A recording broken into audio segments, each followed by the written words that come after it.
All right, welcome. Can you guys hear me? Welcome to Psych Guy Live. Brand new mic. Trying to change things up. Hopefully the audio is a little clearer now. Good to see those who joined. Can you guys hear me? Press 1 if it's coming through. Not sure if it's coming through or not. Can you guys hear me? I'm not really good at these technical stuff. Let's see. Press 1 if you guys can hear me. Oh, great. All right. Perfect. Okay, very good. Okay, great. Thank you guys so much for joining. Okay, great. Thank you so much. I appreciate those who joined, especially on Memorial Day. Happy Memorial Day. Thank you to those who have served this country, the honor and the valor, and so on and so forth. I really appreciate their service and so on. Thumbs up for them, by the way. Thumbs up for those veterans who have lost their lives, who are still fighting and whatnot. Really means the world for anyone to sort of make the service and the sacrifice.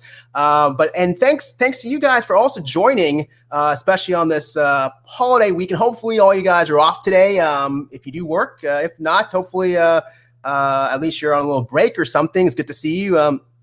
You know this video. Hey, good to see you, Gabby. Hi, hi, Gabby. Hi, Oscar the Grouch. Hearts do. Okay, great. Looks like we have the frequent flyers here, which is awesome. As long as we have at least 3 people, that's my goal. Keep at least 3 folks in here. Definitely just doing it for the content more so than anything. And hopefully this can benefit you. I'm going to try and make this video kind of short to the point.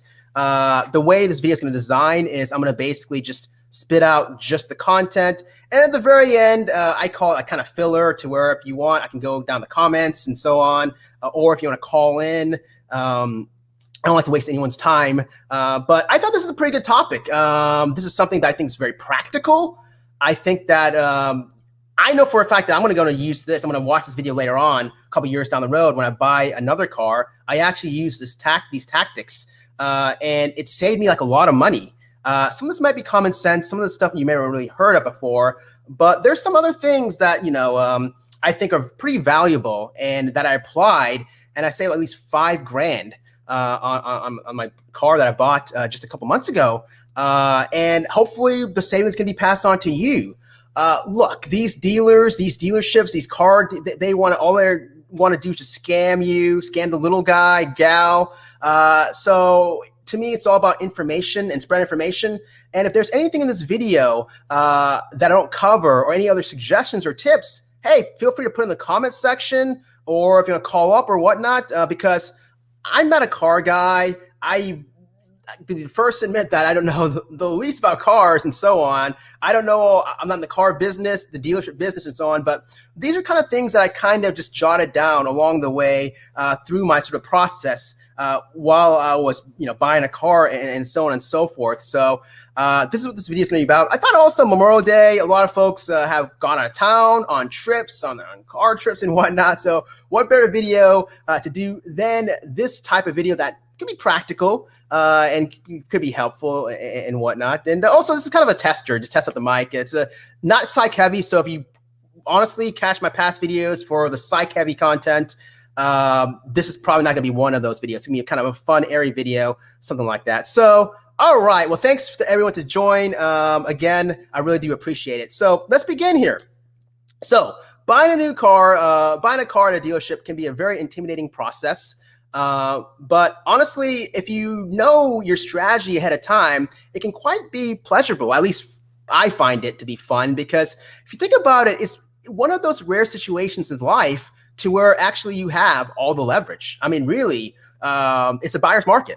And they may try to spin it like the car dealerships may try to act like they have, the leverage and whatnot above you. They're going to try all they can. But the reality is that you're the one that has the leverage. You're the one that truly should be calling the shots. You're the one that has the cash or the finances that's buying their product. And, the way cars are designed, let's be honest, they're like a high-end sort of product. They cost a lot of money. And for example, if you were to go out right now and go to the local grocery store, everyone, for example, there's a pack of gum, everyone pays the same price. It's, I don't know, 99 cents, $1. I'm just guesstimating, okay? Everyone pays the same price. However, when you start getting into these high-end products such as cars and houses, not everyone pays the same price. And the smart ones, the folks that know the right strategy and how to play the game, this is all a game. Life is a game. And if you know these sort of techniques and strategies ahead of time, then you can go ahead and be the ones to where you can go ahead and outsmart them. They can't go ahead and try to outcon you, and you'll be the ones on the winning end, because they're designed to sort of rip you off, and they will go ahead and try to do that. But like I said, if you know ahead of time what you're doing and you follow at least some of these strategies I list out, you don't have to follow all of them. This is what I did. Then maybe you might be able to save a couple of bucks or a couple hundreds or thousands of bucks. The first thing you want to do when shopping for a car is, first and foremost, you want to go ahead and you want to go ahead and do your research, kind of do your own due diligence. You want to go ahead and know your sort of plan of attack. That's pretty much common sense. Kind of know in the ballpark what you're looking for. You don't want to ever go to a car dealership and just have some sort of vague, I'm not sure what I'm looking for. I'm just, you kind of in your mind want to know what you're sort of want to get at the end of the day. Full disclosure here, I myself, I drive a lot. I see my parents out of town a lot, so I'm traveling a lot. So when I was buying my car, I knew that I didn't want anything too fancy. Cars depreciate in value. I wanted something with great gas mileage, a reliable, sturdy car, something that's very economical for me, and something that I really don't care too much about, how I look, as long as it's a decent car, because look, I'm putting a lot of miles on it and so on, back and forth to see my parents. So I just ahead of time decided to go ahead, and I just wanted to focus on those good, typical run-of-the-mill kind of sedan type, like Nissan Altimas, Toyota Corollas, those kinds of cars like that. So I focused on Nissan Altima. That's what my plan of attack was, because I've had great experience with those, and I'm not here promoting any sort of type of cars, but I just thought that those are pretty reliable, pretty good cars. And so that was my plan of focus. So ahead of time, I kind of did my due diligence. I kind of did my research. I knew what I was going to go ahead and do. So that was the first step, okay? I also kind of planned out that buying a car, you want to make sure that it's sort of like think of it as like a sporting event, like a marathon or something. You don't want to go ahead and plan and just impulsively buy just for 1 day or 2 days. The best way to kind of get the best deal, the best bang for your buck, is make sure you plan at least for, I would say, 3 to 4 weeks. To me, anything above 4 weeks is just overkill, and it may give the notion to these car dealerships that you're talking to that, okay, this guy or gal is not serious, but you want to kind of give like a good sort of stretch of time to kind of go back and forth, so that you can kind of go ahead and continue with the leverage. As time goes by, your leverage will increase. More on that later. But you want to go ahead and give at least some ample time so that it doesn't look like you're desperate to them. But then again, it doesn't make it look like you're not serious, if that makes sense. So I think I did 3 weeks myself. But I would say 3 to 4 weeks. Again, this is my opinion. Take it or leave it. This is how I was successful with my negotiating and so on. But I think that seems like a reasonable time to sort of plan out in the back of your head. Now, if there are situations where you have like an emergency, where you can't afford to like plan things out, where, oh my God, your car is completely broken down, or, oh no, your kids' schools are starting next month, and you can't go ahead and wait, and you have to buy, then of course that changes everything. But still, that being said, if you can try to stretch it out to at least a couple of weeks, it's good, because you can go ahead and give that time to go back and forth and you can go ahead and be successful that way. Again, try to avoid that sort of buying at the same day, impulsive. They're going to try to attack and so on, but you want to go ahead and try to call the shots. Again, you have the leverage, you have the power, okay? And don't you forget that. Now, when you're actually finally ready to go out and meet these dealers, like for example, like I said earlier, I myself decided I picked Nissan Altima, okay? So you want to go ahead and kind of just do like a shotgun approach. You want to go ahead and kind of go all around town, look at multiple dealerships, okay? You don't want to just limit to yourself to like one or two. And I know some of this is common sense, but of course, the more dealerships, the more exposure you get, the more experience, and the more you kind of can compare prices head to head. So you want to kind of go ahead and start planning, okay, which ones are you going to hit and so on. And I myself, I think personally, again, these are just numbers that I think that has worked for me. I think at least anywhere between, I think 8 to 10. Anything above 10 is overkill, I think. But I think a good number is 8. I picked 8. But it depends on where you live in the country and so on. Also, don't limit yourself to just one city.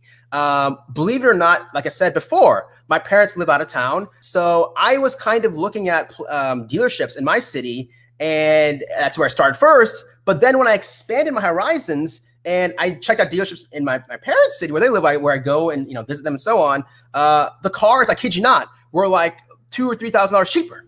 Like no joke. So certain areas of the country, of the state, they can be different for sure. It's actually common, is what I heard. So you definitely want to go ahead if you have the availability, or even also if you don't have any sort of connections aside from your local area. Maybe even just expanding your sort of radius and just calling, to any dealers outside the city, because it may at the end be worth that drive to driving, 70 miles. I mean, if you have to, if it means that you're going to be saving, a couple $1,000s, why not, right? I mean, so that's just another strategy that I sort of learned the way. Now, when you first start actually going out and venturing and kind of, talking to these folks, personally, and again, this is stuff that I kind of did, and I don't know the validity if it falls true, but to me, it makes kind of sense and so on.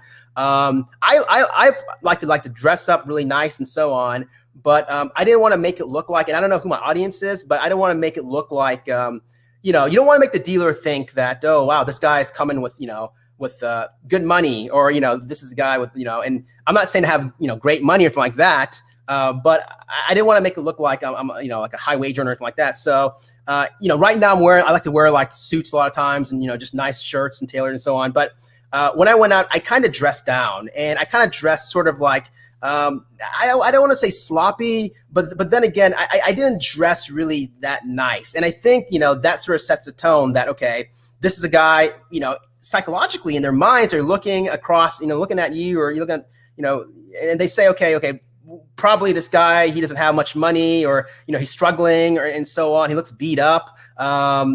Maybe we probably can't get much out of him.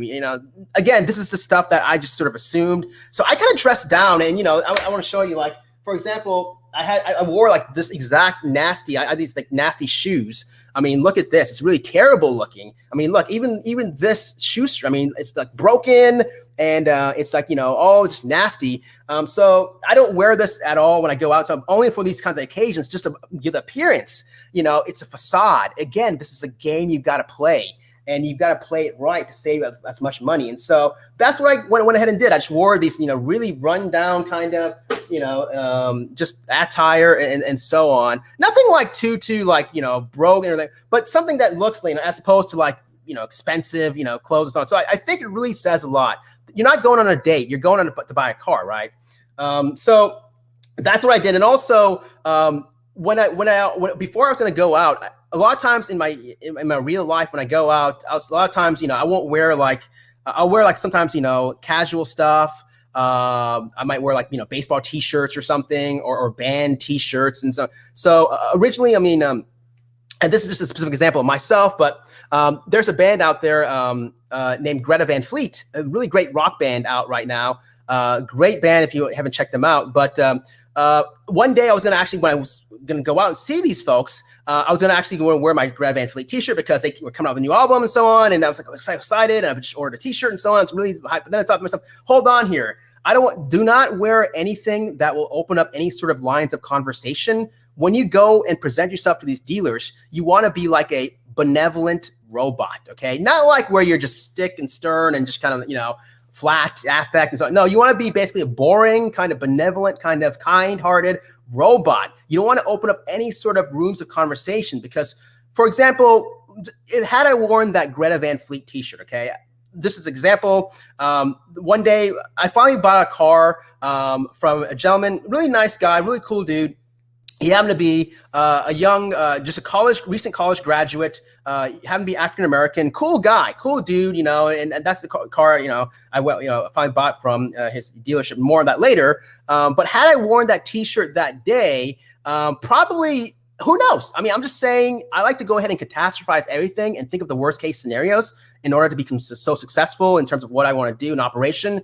You want to plan ahead. It's kind of like dates. You plan for a date. You know exactly what you want to say, the lines you want to rehearse, what you want to wear, and so on. And likewise, hypothetically, had I wore like that Greta Van Fleet t-shirt, great rock band again, check them out. But, who's not to say that young, nice gentleman, African-American, who's African-American, in real life, I'm just guessing just on statistics, probably he may listen to, I'm just assuming, like Lil Baby and Yachty and, Uzi and whatnot. But he might have seen that t-shirt and he might have thought in mind said, oh, wow, this is a great sort of open line of conversation and so on. And he might have tried to fake it to make it. And he might have said, hey, oh, cool, man. I like your shirt. I like the dudes. They look pretty cool. Or, oh, yeah, I heard that band. Yeah, I like all their stuff. Who knows, right? And then in my mind, it would create an open line of communication somewhere else to where it would set me up for some sort of emotional valence, unconscious emotional valence towards him. So I would say, wow, this guy seems kind of cool in my mind. This guy seems pretty cool. He's, happens to be a young African-American gentleman. Not only is he so nice and so on, but whoa, this is icing on the cake. This guy is, against the norm where instead of, liking all that rapper, that typically a lot of folks, his demographics and age, they like the popular, rap music. This guy actually likes, bands, that sound like Led Zeppelin and resemble like classic rock, like Greta Van Fleet, the new bands. And that's kind of different and rare. And so I would have, liked that even more to where then I would have been more vulnerable to saying, wow, this dude is so cool. I like this guy. He likes my same kind of music. I'm going to go ahead and roll with him. And so that's what I do. So, but no, I realized do not wear any kind of items to go ahead and open up any sort of potential lines of communication. That even includes also, I was wearing like, rundown kind of shoes. You got to be surgical about it. You got to be very methodical. I was even wearing a boring shirt, my rundown shoes, and then I had a baseball cap, but it's like a plain blue baseball cap. There's nothing on the top or anything like that. Had this blue cap been like a LA Dodgers, who knows? Maybe they would have said, hey, I like the Dodgers and so on. And so, then I would get to say, oh, wow, this guy likes baseball just like I do. Oh, cool. So you want to, again, present very kind of boring, and you don't want to reveal too much about yourself. That's very important because you don't want to go ahead and get too much wrapped up into the emotionality aspects of aside from you're there for a mission to buy a car and buy a car only. You're not there to make, good friends. You're not going to see this guy ever again. You're not going to go ahead and go to his or her wedding. You're not going to go ahead and have barbecue, picnics or whatever. So you want to know what you want to do. You want to get that car as cheap as possible. So they get tied into any sort of emotional sort of valency and whatnot. He or she may have like cute pictures of babies. Don't even comment on that. Ignore all that. That's all extra noise. Just focus on what you want to do. Focus on your mission. Okay. Set your plan of attack. I'm telling you, if you do that, if you're like a robot and you know what you want to do, they'll try every little thing to try to stir you in, but they can't, Don't be standoffish. Don't be rude and sterile like you're just, cold, anything like that. But be just a patient, kind of nice, boring kind of robot kind of guy. And, with boring attire and clothes, nothing flashy. And also, when you're driving up, I found that, if you have like a trade-in, if you know in the back of your mind you're going to trade in a car, if you happen to have a nice car, such as, an Acura or, an Audi or something, make sure don't go and park it in the front because they're watching you like a hawk and they'll see exactly what car you come into, the lot with and so on. So if you happen to have a car that you're thinking of trading in, just go ahead and try to park kind of far away. It might be difficult because, in the back or in the front, I should say, They have all these cars lined up, new models and so on, and use whatever. But you want to try to park farthest away possible from the front doors so that it has least exposure, so that folks cannot see you. Because if they see like you pulling up in a nice, decent minivan or Audi or even like a decent high-end Toyota or whatever, they're gonna think, oh my God, okay, this guy's gonna probably trading this car. This guy or gal's gonna trade this car. So we gotta go ahead and think of ways on the get-go to try to rip him or her off. So try to make sure that you're sort of stealth in this operation. Try to make sure that you're not going and revealing too much about yourself. And when you walk in, they're gonna ask you up front, hey, usually the two questions that, in my experience, from the 8 dealerships that I went to, the two most common questions I got is, do you have a car to trade in, and how are you going to pay for this, new car? That's like the most two common questions I got. And so I'm a guy that doesn't like to lie in real life, and I'll lie if it warrants lying. Like I remember I made a video, I had a debate or whatever, and this guy was debating. He was lying left and right. So I thought, okay, let me just go ahead and lie one time, so. But here, I think it's fair game to go ahead and say, if they ask you a question like, hey, do you have a car to trade in? It's okay. I think it's fair game to go ahead and tell them, at this moment, I don't have a car to trade in, at this moment, which technically not lying, because at this very moment, you're not going to buy that car, right? Now, a couple weeks later, you can always change your mind and say, hey, I do have a car to trade in at the very, very end. You want to go ahead and bring your trade-in car as a separate transaction. You don't want to go ahead and tell them, I have a car to trade in right now, because then they'll think, oh, okay, we can go ahead, then we need to do more to go ahead and screw this guy over or gal over, because you want to give the impression that you have, at that moment, no car to trade in, so that you can get the best bang for the lowest price possible and so on. And then later hit them, boom, with, oh, by the way, oh yeah, right now I changed my mind. I do have a car to trade in. And another way to kind of avoid that is you can like drive with someone and you can have someone with you and say, oh, and you have someone else's car, take you around places and so on. And, oh, that's not my car, it's someone else's car. But never reveal again that you want to, right at the get-go, you have a car to trade in, because then they're going to go ahead and really, really screw you over. Save that to the very, very end until you've got your rock bottom price, what you want to walk out the door, and then you throw that car that, hey, look, I do have a car to trade in. And you're not lying, you're not being deceptive, because again, you said, oh, at that moment, I didn't have a car to trade in. However, you know how people change their minds constantly, So I think that's fair game. And plus also, they do a lot of deceptive tactics. So why not go ahead and reciprocate and go ahead and do the same sort of things behind the scenes that they don't know of? So I think that's fair game. And also, like when they ask you the second question they ask is, so how are you going to pay this new car? How are you going to go ahead and do it? Always choose the route of financing, okay? Never say I'm going to pay by cash, even though you have cash to go ahead and just drop it down and pay the entire thing. Now, again, this is complete transparency. The month before, I did pretty good in the stock market. I think I made like 6Ks or something like that, and I had money to go ahead and drop it all down right then and there. But I don't want to go ahead. I didn't want to reveal that. Oh yeah, I have money. I'm going to go ahead and buy this car up front all at once. Because they get their money through interest rates and financing and so on. That's how they get a lot of their money and so on. So they're not going to go ahead and give you a great deal if they know ahead of time that you're going to straight up pay in cash. So same thing, just say, oh, at this point in time, that's what I said to them. Even though I myself paid later on straight in cash up front, I said at this point in time, I don't have. At this point in time, it's probably going to be financing. So again, at that point in time, I wasn't going to buy that car, so I wasn't lying. And then later on, after a couple of weeks, of course, I changed my mind at the last minute. More on that later. But again, you have to know these questions. You have to know the games. You have to know the tricks. Again, this is a game that they're playing. Life is a game. It's a game of life. And, like I said at the very, very beginning, the smart ones are the ones that know all this ahead of time and know what to do, what to say. They're gonna rip you off no matter what. And there's a lot of suckers out there that they rip. And on the flip side, they have to meet quotas at the end of every month. So they may take losses on the smart people that know these tactics ahead of time. So I want you guys to be on the smart side of things so that You're going to be not ripped off and so on, and let the other folks, let them rip the other folks out. But as long as you're, support my channel and so on, and believe in this product and so on, I'm here to go and help out as much as I can. And hopefully it's helping out so far. Again, these are just strategy and tactics that I've kind of learned and kind of felt that are helpful. So speaking of financing, so there's really two ways to think about a car.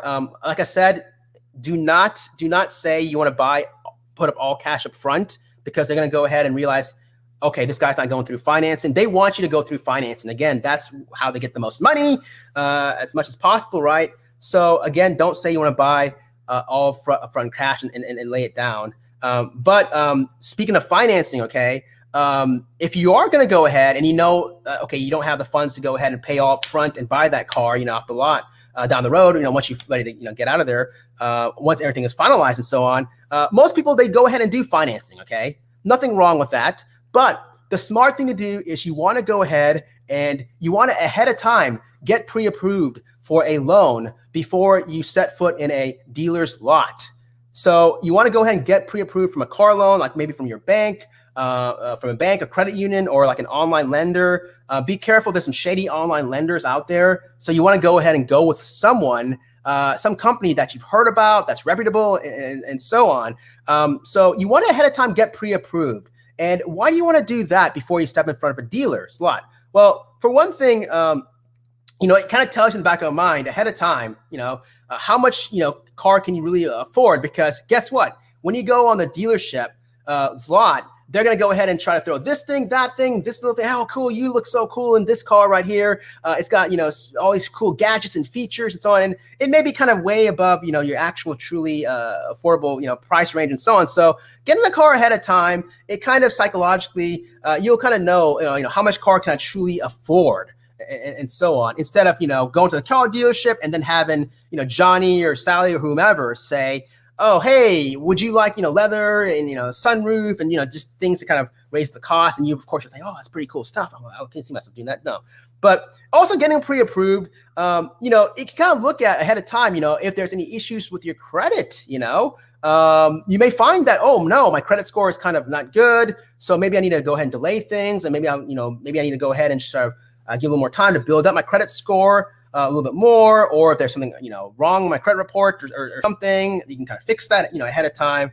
But again, I would suggest to go ahead and get pre-approved for this loan. And you want to go ahead and shop around, okay? Shop around for the best rate, okay? Not everyone's kind of a little different. Whether it's a bank or credit union or online lender, they have the kind of different rates and so on. So, and then once you find the best rate, the best kind of deal and so on, and you got pre-approved for a loan, then you want to go ahead and take that in the back of your pocket, and then you can go ahead and point out later on to the dealership that, hey, look, because the dealership, they're going to go ahead later once you're in that back room, and more on that later, but they're going to go ahead and say, oh, just based on your credit score, you might qualify for 9%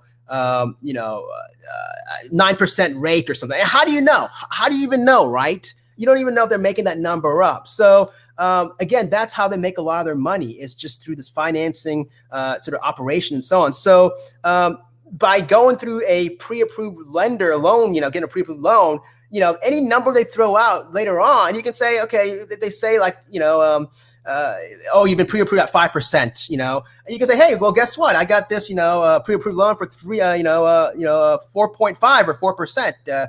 I might go with this. Can you beat this? And, then, you caught them, you got them with their pants down and so on. So then they can probably then lower their rate and try to match or beat that, hopefully. So that will be the best, right? And if not, then you got this other, backup, right? So that's sort of the way to go ahead and do that, sort of, beat them at their sort of game, because again, they're designed to sort of rip you off. So I think that's a great great tip if you're trying to go ahead and, seek finance and so on. When you're at these dealerships, you want to go ahead and don't get sort of wrapped up with all the sort of riffraffs around and chaos. Don't even do anything. I mentioned don't wear anything that will open yourself to conversation. Don't wear any sort of t-shirts, any graphics, any sort of teams, logos, anything like that. Don't even show anything to them. any sort of pictures or nothing like that. Even when they sit down, when they're saying, hey, do you want coffee or water? Just cordially say, thank you so much, I appreciate that, but no. You don't want to go ahead. You want to be benevolent and be kind. But the minute you kind of let them kind of open up and sort of open their claws to you, then unconsciously you may potentially get enwrapped and sort of enmeshed and so on. And you might think, unconsciously, this is a nice guy or gal giving me a sense of gratitude with water or coffee, even though it's like 25 cents or whatever, 50 cents. But oh wow, it's general, and then later on, you won't feel bad if you have to walk out, and we'll get to that later. But you don't want to go ahead and have any sort of residual guilt or anything like that. Again, you're like a robot. You're like basically a benevolent, kind robot. And so save your thirst, save your water, save your coffee till when you get home or ride home to get Starbucks. But don't like get any offerings and so on, even though they're being kind. But you want to keep things simple. You don't want to go ahead and talk too much. You don't want to go ahead and reveal too much about yourself. You want to take things one step at a time, one at a time. Make it simple.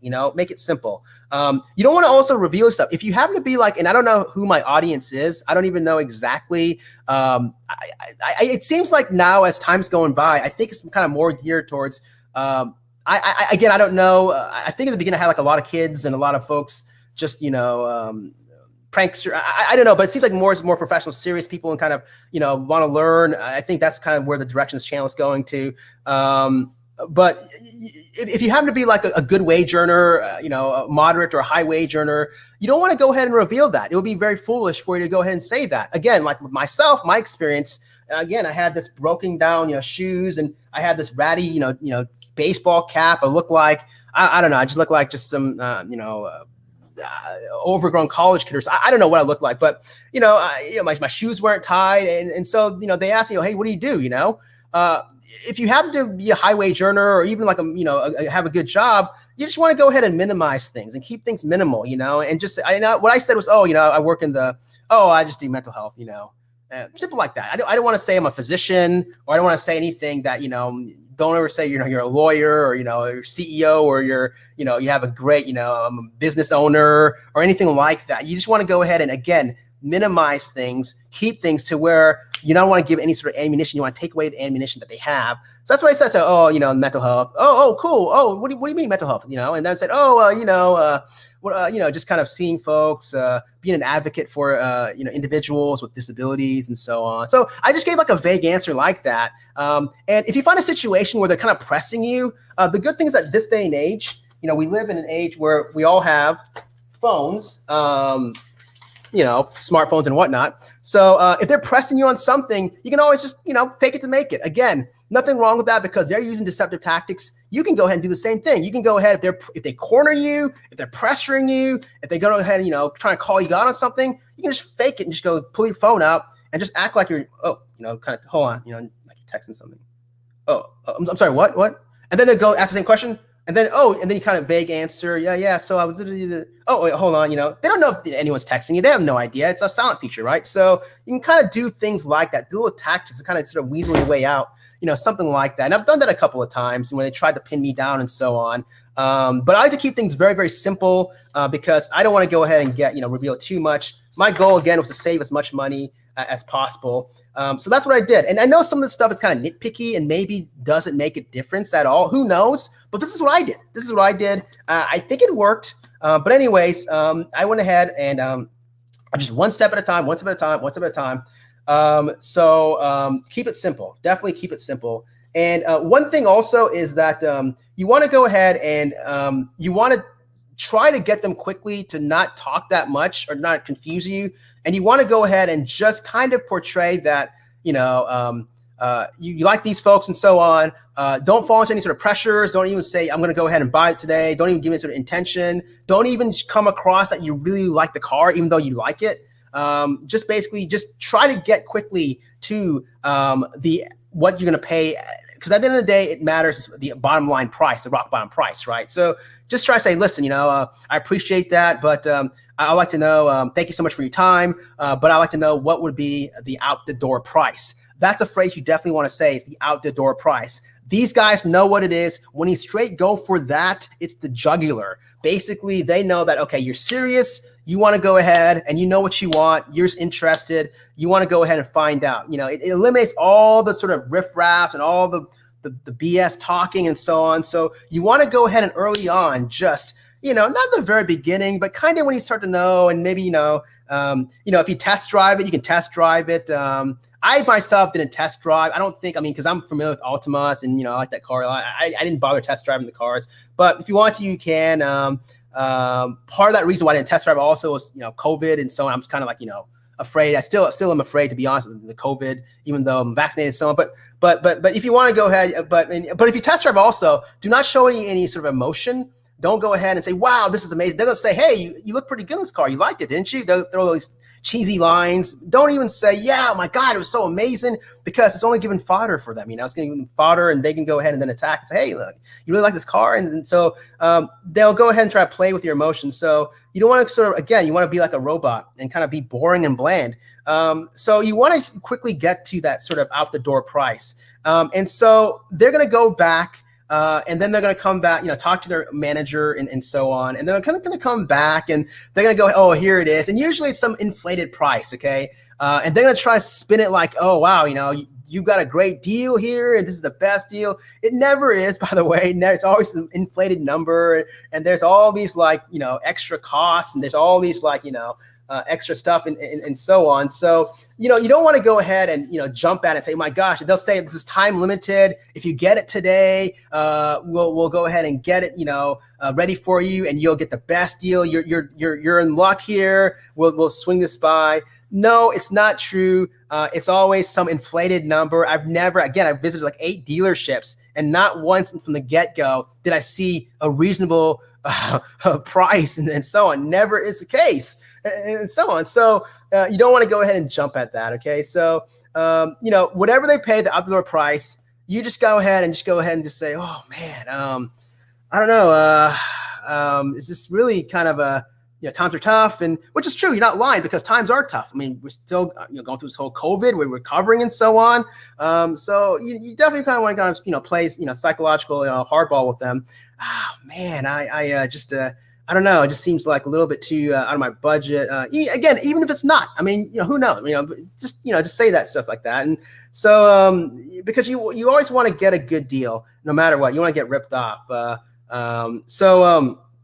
Yeah, you basically said that, you push back, and so they'll push back and say, why don't you want to? You seem like this will be a great fit for you, and what can we do to go ahead and get you out of this car today? And that's when you sort of push back and say, look, I'll be honest with you. I'm just looking around to start the process. Again, in the beginning, I said, you want to give a time frame, at least 3 weeks or 4 weeks. This is like, the Olympics or something, right? A process. So you say, listen, I want to go look around. I want to shop around and so on. So a lot of times what happens, at least half the time, is that then the salesperson will go back, and then half the time they'll get their dealer to come, or their the manager will come out, and some manager will come out, and you're like, oh, and act like, he or she's being very personable, and oh my, just try to instill that, wow, try to validate you more. So as a customer, like, oh my gosh, this guy behind the scenes, this guy behind the closed doors, or gal behind the closed doors is coming. Oh my God, I feel like a VIP here. Wow, the manager. Oh my gosh, the manager's coming to go and talk to me. Now I feel very, very special, and so on. So, but don't fall for that, because again, this is one of those tactics they do, and so on. It's just something that just to try to instill a sense of sort of validation, and sort of strengthen the emotional valence that you have between the two, this dyadic relationship. So don't really fall for that. Again, you're like a robot. Okay. So I remember I had one manager that came out, and I basically said, listen, look, I'm sorry. I really appreciate, the salesperson's great, and I appreciate your time here. I appreciate you coming out. However, I got to go ahead and look at my other options here. I'm making a huge step and so on. So he decided to go ahead and drew me like this drawing. And it was kind of laughable. Like I felt bad for him, because look, he wants to, at the end of the day, he wants to sell his car. He's doing his job, whatever he can, and so on. So he drew this like rudimentary drawing, and it was kind of like in my mind, I was kind of laughing, but I'll show it to you guys. So he basically drew like 4, I don't know if you can see this or not, but it was like 4 circles, and then he said, we're here, right here, you're right here. And what's going to happen is that you're going to go to this car dealership right here. And I'm telling you, You're going to try to find a cheaper price. You won't. So then you go to this car right here, dealership. You're going to try to find a cheaper price than ours. You won't. And then you're going to go to this place right here. Same thing. You won't find a cheaper dealership. And then you're going to come back here, to us. So it's going to be like a loop around thing. And that's what always happens. And he was telling me the speech and so on. And who knows if this is something that they've learned and to try to teach as sort of intimidation or sort of like, hey, I'm here to save your time. And, this is what always happens. And by the way, that wasn't true because I went elsewhere and I saved more money than what they were offering over at that place. But they'll try to use these sort of psychological techniques and so on. So you don't want to go ahead and fall for any of those traps. You don't want to go and impulsively buy. You definitely want to walk out the first day, walk out the first couple of days after you've seen every single new place you go, walk out, say you're interested and hey, listen, I want to see what is going to be your rock bottom price. Please tell me what it is. And please, can you print it out? A lot of times they'll go ahead and print you a quote or something and then keep it, put it in the back of your pocket or file it in your files. And then when you later on go to your next place, you can go ahead and if someone's trying to highball you or whatever, guess what? This place down the street or this place down the, across the town was offering this. Well, who's doing that? Oh, look right here, So you can go ahead and kind of pit, other places against one another so that you're kind of just chipping away and trying to get the cheapest sort of car as possible because the cars are pretty much the same and so on. So, yes, you'll be traveling along a lot. Yes, you may be getting a lot of phone calls. Those are only cons about that. But I'm telling you, at the end of the day, you're going to save a lot of money and it's going to be worthwhile because, if you can save like a couple of thousand, even 5,000, 25% out of your car, like I did, it really, really means, it really makes a whole lot of difference and so on. So, the other thing also is that these guys, I'm telling you, there's just so much here. They'll go ahead and try to do any sort of techniques. They'll try to intimidate you. They'll go ahead and for example, I've had a couple of managers, they'll puff their chest or they'll say, oh, you're acting crazy. This is exact words. Okay. I don't like using the C word, crazy word, but he's like, you're acting crazy here. You can't get this price elsewhere cheaper than us. We got it here. And meanwhile, evaluate the guy who you're talking to also. I mean, this guy, gentleman, again, not to sound discriminatory, but, myself as a medical doctor, I can kind of tell exactly, who are this guy had a very, what's called ruberous kind of look in his red kind of face and so on. He kind of looked a little flushed and potentially was he drinking alcohol? I don't know. I mean, but he kind of had that sort of look and so on. So, and the way he was talking about was he was talking to me kind of belligerent and very kind of offensive and insulting. And I realized, what? This guy gives me the best deal at the end of the day after all my research. I'm not going to go to this guy because I don't want to support any of that. So it's fair to go ahead and just start cutting off people that are just really mean or really, really flat out intimidating. It's okay to go ahead and walk because they'll try to intimidate you.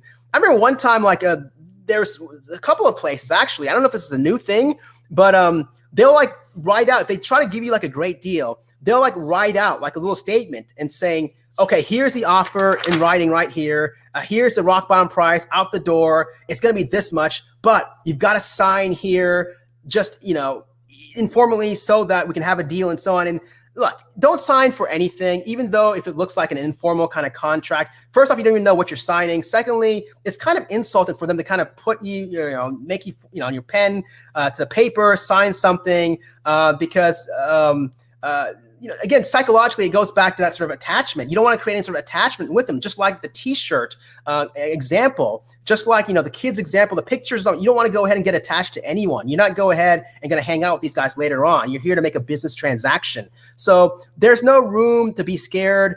This should be a fun experience. Actually, I know it's very intimidating, but don't get pressured to any sort of things they say. Hey, you need to sign here to go. So we get. What you can do to escape is say something vague like, hey, I appreciate this. Thank you so much for your interest in me. However, truth be told, this is what I actually said. Truth be told is that, I kind of have bad memories and I don't know, it just kind of reminds me of back in the day when I got in trouble with my teachers and my mom had to sign some, notes and so on to get me out of trouble and so on. So I don't know. I just don't like signing things unless it's a finalized product. Then I can do that, So, something safe and soft like that. And by the way, you can copy whatever you want out of this. I don't care, if it helps you out. If it doesn't, fine. Anything and everything. This is the stuff with what I did. And so I said that something like that. Of course, they're not happy because they know that you're basically saying things just basically pushing back, and they can't get to you. They can't. They're just trying every tactic. And I remember one time, a couple of times I've been to places when I said, look, I want to go ahead and look around, and they get offended. They say, hey, what are you talking about? Here I am. I spent a lot of time here talking to you. I gave you a great deal, that's why you want to quickly go to the out the door price. You want to get to the nitty gritty. That's why you want to quickly do that, so that it doesn't look like you're wasting anyone's time. So that later on you can tell them, hey, listen, in fact, you didn't spend a lot of time. In fact, I was the one that said I wanted the out the door price from the very toward the beginning of our conversation. So I'm not sure what exactly time you're referring to. And also that's the reason why you don't want to go and accept any Cokes or coffees or water, because they didn't give you anything. They need your business. You came in, you're potentially going to be a buyer, but you decided not to buy that day, so you don't owe them anything, right? Even if they gave you coffee or water, fine. But again, psychologically, they have nothing against you to pin against you, right?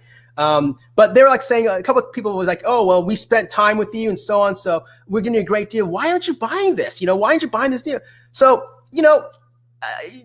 whatever techniques work for you. Myself, I said something like, hey, look, I'm an American, and I respect the American Constitution, and I really, and part of the Constitution and part of being an American, and being part of this, the fabric of society is free enterprise and free marketing and so on. So I want to go ahead and respect our founding fathers by going ahead and looking at other areas, establishments, businesses, and so on to see what they have to offer. This is a great sort of beauty of this country, this sort of capitalistic sort of, underlying pinnings of this, country. So I said something like that, and of course these like vague answers, you can tell in the back of the mind they're kind of getting pissed off and mad about that. But hey, at the end of the day, none of it matters. Even if you walked out like that, that's fine. But I kind of don't want to go ahead and burn any bridges. That's why I would say these vague kind of answers, because and be like a benevolent robot, a kind robot, so that they can't get too pissed off. They may think, okay, this guy's kind of like a weird guy. This guy seems like a sort of a boring, straight and narrow kind of guy, but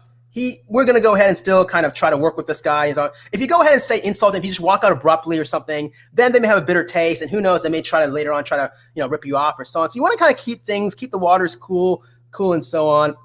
Another good tactic I like to go ahead and do is at these dealerships, is you want to go ahead and bring and these are just things that I have done. Take it or leave it. Again, this is stuff that I think is golden, but you want to go ahead and kind of look like you're serious. Okay, even though you are serious, you're there to buy a car. But I would bring a calculator. Now, some folks out there, I didn't have a smartphone till just a couple of years ago, but usually smartphones have calculators and so on. But if you don't have one, go to Walmart. You can get a cheap 99-cent calculator, bring it with you, and just go ahead and just when they're giving you offers or whatever, just kind of adjust your glasses and kind of just play on the calculator, even though you're really just play on the calculator and look like you. So it kind of instills a sense that this guy is serious, this gal is serious. Oh, this is someone that we definitely can work with, and this is someone that we definitely who's really interested in buying our car and so on. So he or she has no game. So I would do that, and also aside from the calculator and acting like you're kind of crunching numbers and so on, whether it's true or not. I mean, I wasn't crunching them. I was serious about crunching numbers. To me, in my back of mind, I was like, okay, I'm going to do this sort of plan, and at the very end, I'm going to see who's going to be the best rock bottom price. I'm going to go with that. I'm going to run with that. So I was just basically just playing it, around, not even playing seriously.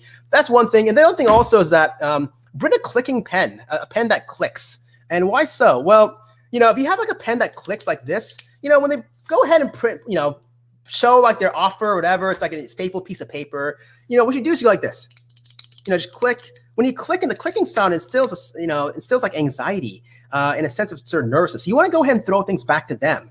Again, you're the one with all the leverage, the pen, the power, the control, right on the paper. Ultimately, this is what matters, is that sort of signing, yes, we have a deal, nothing else matters, if you really think about it. So if you go ahead and start, clicking, it shows that not only are you thinking, but you're showing to them, I got the pen, I've got the power.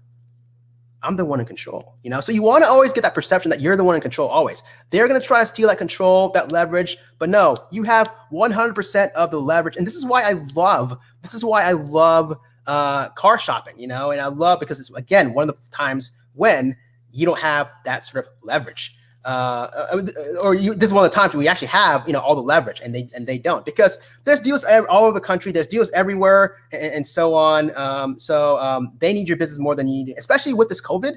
Now, I don't know exactly what's going on with this whole COVID. I think it's kind of changed times. I don't know exactly because they've lost a lot of business. Are they now on the back end trying to raise their prices just to make up for lost income? I don't think they can, though, because everything is supply and demand. And I think after COVID, it's really has affected a lot of our, wallets and so on. And so a lot of folks don't have stimulus checks yet, or they're waiting for it, or they're relying on stimulus checks. There's not a lot of people that are buying cars, right? So I think, that COVID, even though this is one of the positives, I think, that has brought this COVID, is that I think it's kind of created more leverage, for the buyer, car buyer, because you can only raise your price so much. But when people are not really actively buying, when they're trying to save the money for more food and lodging and so on, because of the economy, it's not recovering, but still there's this residual effects from that. This is one of the things where it has an advantageous sort of advantage, alongside with the fact that the longer that you delay this and the longer you sort of, stretch out this game, again, 3 to 4 weeks, the more they get a little bit nervous, the more they'll call you. I'm thinking about it. Well, this place over here offered me this. Can you beat this? You go back and forth. It's a tennis match, a psychological tennis match. They get nervous. So, and again, the longer it stays in their car lot, the car depreciates in value. So it again plays to your advantage. Some other strategies, again, I'm all over the place here, but I'm just throwing everything out here where I can remember. You don't want to go ahead and you don't want to bring kids. Do not bring kids into a dealership. Why? Well, if you bring kids, it can be very distracting. You know how kids are, they're running all over the place and, they're touching things and, so you can lose focus. Again, you got to be really focused on this kind of thing. There's certain things in life you got to be really, really focused. Would you bring a kid to a date? No, you want to be focused on your date, right? So likewise here, try not to bring kids if you can. I mean, it's kind of hard, to arrange babysitters, but try to arrange someone to look up for your kids, especially if they're very little. You don't want to get distracted and so on. And also, you don't want to go ahead and have some sort of unnecessary interference, psychological interference, if they want to go ahead and, again, use it as a vehicle. The person across the table might say, "Oh wow, your kids are cute," and "Oh wow, I have 2 young ones just their age. How old are they? Oh cool, wow, I have 2 young ones also. What school do they go to? Oh, it's a great school." You don't want to go ahead and open up any sort of conversation. Again, you want to be a robot. You want to go ahead and develop any sort of attachment. All right, so do not bring the kids. That's definitely a no-no. I myself, when I went alone. I went solo. Totally. I was basically Jason Deruloing it, riding solo. Every single thing I was just basically hitting.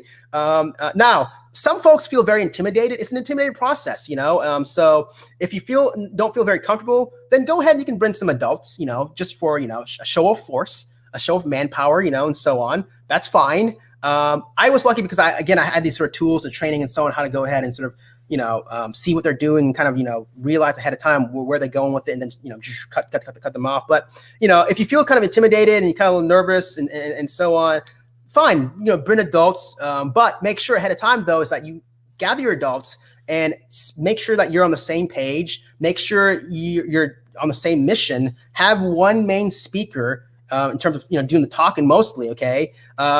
If you have adults and you have, say, a group of 3 or 4 adults, with you, along with you, and if there's nothing that's been rehearsed ahead of time or whatever, what's going to happen is that you'll have the salesman will try to then split and try to say, "Oh my God, wouldn't your wife would look so good in that car if you got it today? I'm sure your wife would look very, very, like she's a Hollywood actress or something. And I think you gotta get that car, So, and then of course, then if you have discussed with your wife, then she said, "Oh my God, I love that car. I was going to take it. Let's go ahead and do it, And so then that's pressure to go ahead and cave in and so on. So you want to go ahead and get on the same front. Make sure that there's no splitting. Make sure that you're on the same mission. That most of the talking is through the main person that's going to go buy the car, or if it's going to be joint kind of thing, make sure that you'll realize ahead of time that any sort of tactics, any sort of emotional play, you guys are going to be aware of that, and so you're not going to go and fall into any sort of that sort of tomfoolery. So that's all. But it's fine to go ahead and bring manpower, woman power, or whatever, more people, you want to call it that.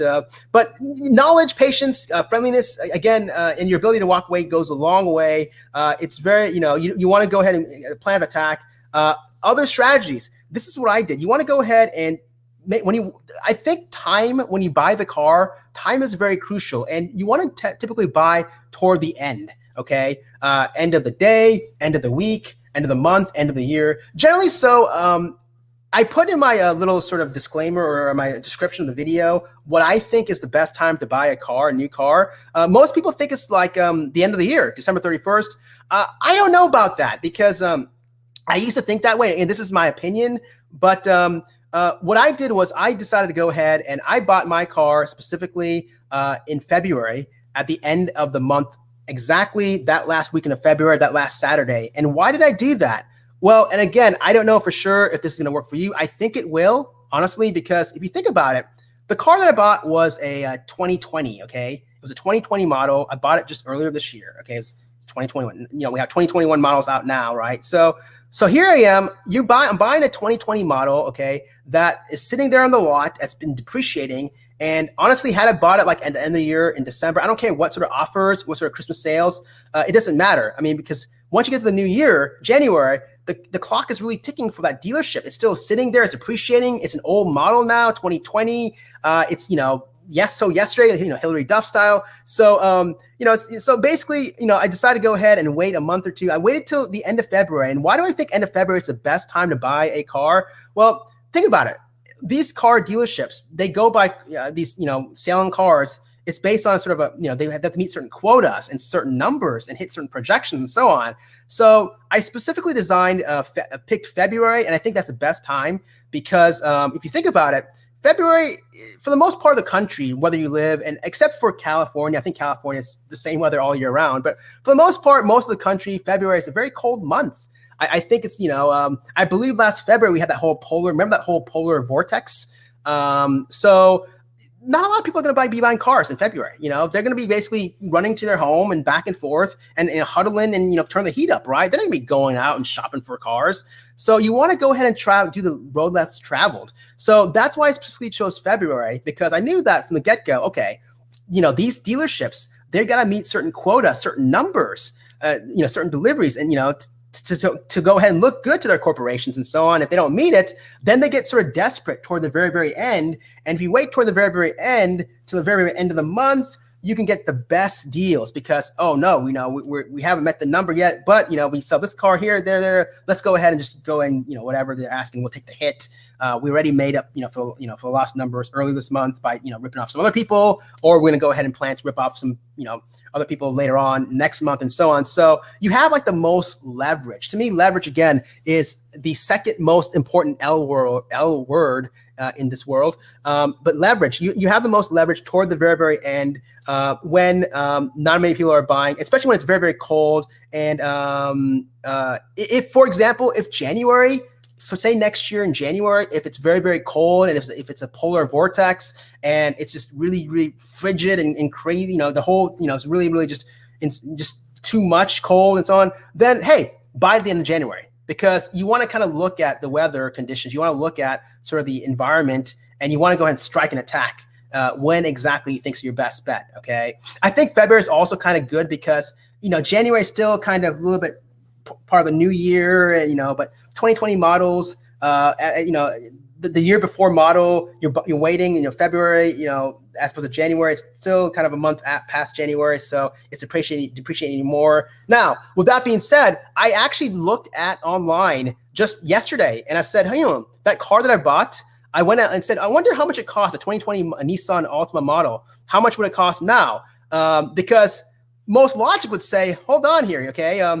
2020 model, you think that, okay, now we're in May, going into June, you would think that this car would be significantly depreciated by much more so than February, right? Because the months went by. No, it was more expensive. It was more expensive than what I got in February. So again, it goes back to that sort of supply and demand, and the demand in February. I mean, no one's buying cars in February. So I personally think, this is my opinion. Again, I'm not a car guy. I don't know anything about car dealerships or something, but I think if you had to pick and choose, and this is what I'm going to do next time. Next time I have to buy a car, again, I'm going to plot out, circle my calendar. This is my end date. That last weekend of February, that's what I'm going to do. I'm going to go and buy that car because I know I'm going to have my best sort of option to go ahead and get the best deal. Again, I may be wrong. I don't know, but this is what I've sort of gathered and so on. So plan for look at that, and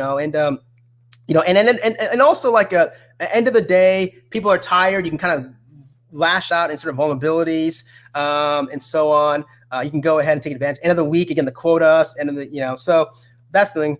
You want to go ahead and they're going to go ahead and try to add all these add-ons. Just like warranties and rust proof and fabric protectant. Just say no to everything, because it's all designed to rip you off. If you wanted to, you can get that later. Okay, and you're buying a good car, so you can don't let them throw any sort of extras or or any sort of add-ons. Just say no. If there's any sort of like extra pricing, like preparation fees or delivery fees or dealership fees, make sure you have them take it off, because that's extra sort of icing that really shouldn't be there. Again, you want to get to the rock bottom price, but the lowest as possible. So listen, you want to say, listen, I know about all these, I really appreciate your time, but I'm here to be very serious. I'm here to walk out with a car. And I know that some of these fees are just really unconscionable. What is this? This delivery fee and dealership fee. Why are you guys charging me all this? Can I at least come to the middle? Let's try to knock this out, or in your mind, at least maybe cut in half or something. Just try to again cut it low as possible, because again, this is the stuff where they'll get you and they'll gouge you and so on. So really, that's what you do. And then what else? You want to go ahead and again, don't talk too much. Let them make the first offer in negotiations. All right. Let them make the first offer. Because if you go ahead and if you say, oh, I want to get this car, that you don't know what they're going to say. You don't know what they're going to throw out. They may throw out a really great number at you, right? And always that's be the starting point, and then you can go ahead and kind of work stuff lower. So silence, being very silent, being quiet is a good thing. If you respond too quickly, you look very desperate. You don't want to go ahead and perceive it that way. Try also not to focus on buying like just a trendy car. Listen, if you want to, you can. It's all up to your life choice and so on. But again, it all boils down to supply and demand. And if it's a trendy car and if the supply is low and the demand is high, then guess what? The leverage now shifts from you to them, right? So, to me, I've always felt that a car, if it's reliable, it takes from point A to point B, and cool. But if you're at the stage of life where you want to reward yourself and you want to go ahead and get that not fine car, it's up to you. This is again what I'm thinking. It's the best way to go ahead and save the most amount of money. The other thing also that I did was I wasn't picky. So in my experience, color, like when they asked me what color do you want. In general, what I've gained in terms of my knowledge is that usually blacks, whites, and silvers, they're like the less sexiest of the colors. I don't know why, but most people, I guess, they like the reds and the blues and the greens, which is fine, fine. But you gotta know what you want. And I know that I travel a lot, and I know that I'm not here to impress anyone. So and even black or white or silver, those are pretty cool colors anyway. So. I don't know exactly what's the cheapest out of the three, but I've seen that those were the ones that they had, the cheapest. And so be open. If you want, again, this is if you want to save the most money. Just be open and say, I'm not too picky about color, so whatever's going to be the cheapest. And they'll kind of gear you and say, oh, we can go ahead and do this, And, the other thing also is that one thing that a lot of folks don't realize is that just because the car is not in the lot, you can go ahead and they can actually go ahead and like when I went to buy that car that last day and that last day of February, that weekend, and I was negotiating and so on, I said, hey, listen, it was toward the very, very end of the day, and they didn't have the exact, the car. I wanted a basic car, nothing too fancy. I was very flexible with the color. I didn't care what color I wanted. So they basically reached out and they found, a car for me that was not even on that lot. It was like in a different city, far away. It was still a new car. It was like, I think it was like 75 miles away or something. So they had to go ahead and, to pick it up and drive it or whatever. And so, whatever, but still, they can go ahead and the Nissan companies will work together with other dealerships. It's my understanding. It's the same thing with Toyota and so on. So I was kind of surprised because I had no idea that they can actually look at other places and try to go ahead and get someone else's inventory if they have a good deal. I think that's what happens. Again, I don't know if that's true or not, but that's what happened to me. So they can always look elsewhere to try to make you happy and so on. And just keep fighting. Keep just basically looking kind of uninterested, but then interested. Keep that robot face on. Don't show any emotion.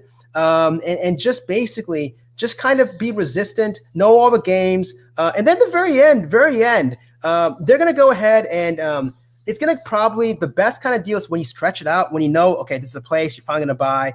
I bought it that last day in February. It was like a marathon. They kept me till the very, very end. So I wanted to get more, even though I got a great deal. It was, I used all those tactics. I said to myself, you know what? I'm not done. So I said, you know what? I really appreciate your time. Thank you so much. This has been really, really a great experience, a very fruitful experience. But, is there any way possible? I mean, this whole process was just so grueling and so on. And this whole, COVID, and which is true, by the way, the COVID has affected everyone. But is there any way you can maybe just add a little bit something? This is before I signed, by the way, with finalize everything. They'll finally throw like a number where it's really great, and in your mind, okay, this is what you want. It'll come to you. It should be at least anywhere between 10 to 25%. I mean, if you get close to 25%, you definitely know you got a great deal. But this is sort of the range, ultimately what's going to come to. You can probably get, using these tactics, you can probably get closer to the 20% if everything hits, the perfect storm. But I hit like 24%, but using all these tactics. But at the very end, I said, is there any way possible? It's been a very, very hard process and so on. Can you go ahead and maybe just with COVID and I'm struggling, maybe can you just throw in, I don't know, this price still is a little bit high, but, and you just kind of be ambivalent, pretend to be ambivalent, but you want to get a little bit more, right? A little more something. So I said, can you go ahead and can you throw at least my first order change for free and some floor mats, and you have a deal, and that's something that's, they'll jump at it. They jumped at it basically. And so it's a little something extra that they wouldn't have done that. So I got some extra floor mats, which is not that too expensive, but the oil change, hey man, that's like $50. I mean, the oil change is $50. I mean, it's not like $19.99 anymore. So that saved me like $50 right there. So it all adds up. It definitely adds up. So do not go ahead and that was basically the bottom line of all this. Don't go ahead and believe anything. Don't go ahead and try to fall into their overpriced add-ons. Don't go ahead and try to sign up for any sort of warranties. They'll try to ask you and all that to say no. Don't take the first offer. Don't be afraid to walk away. You'll know once you hit that number, that sweet spot, when to go ahead and say, fine, sure. Target it toward the end of the month. That's what I would suggest. Keep it simple. Know your game plan. Know when you fall through. And then what I did was basically, once I finally did it, and I finally agreed, I knew that I wanted to pay it all in cash because, the financing, it adds up the interest rate and so on, right? Over time, you paying extra money and so on. So, the following week, it starts, I think 30 days after is when you have to start making payments. I think that following week, I just showed up and said, I want to go ahead and have a check, just to go ahead and pay all in cash and just end, this whole, contract with them so that,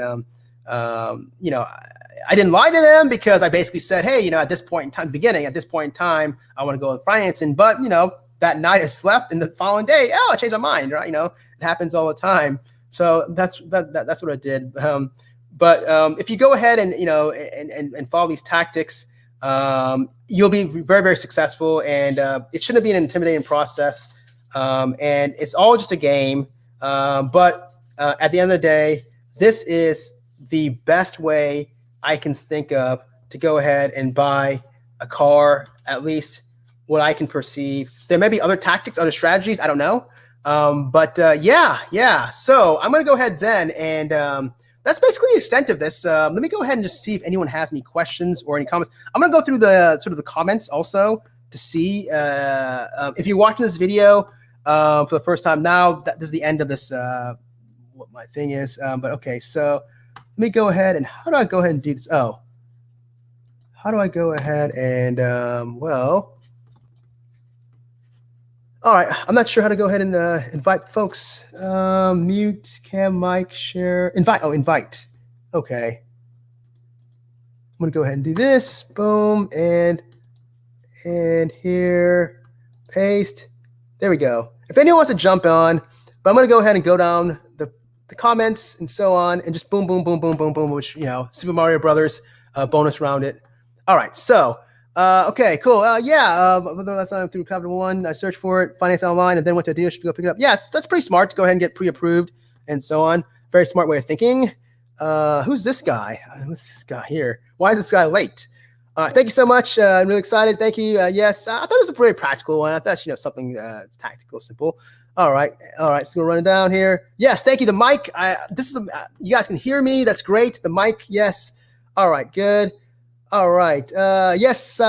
Give me hi. I have a deposit down on a RAV hybrid right now, but it could be months until I get it.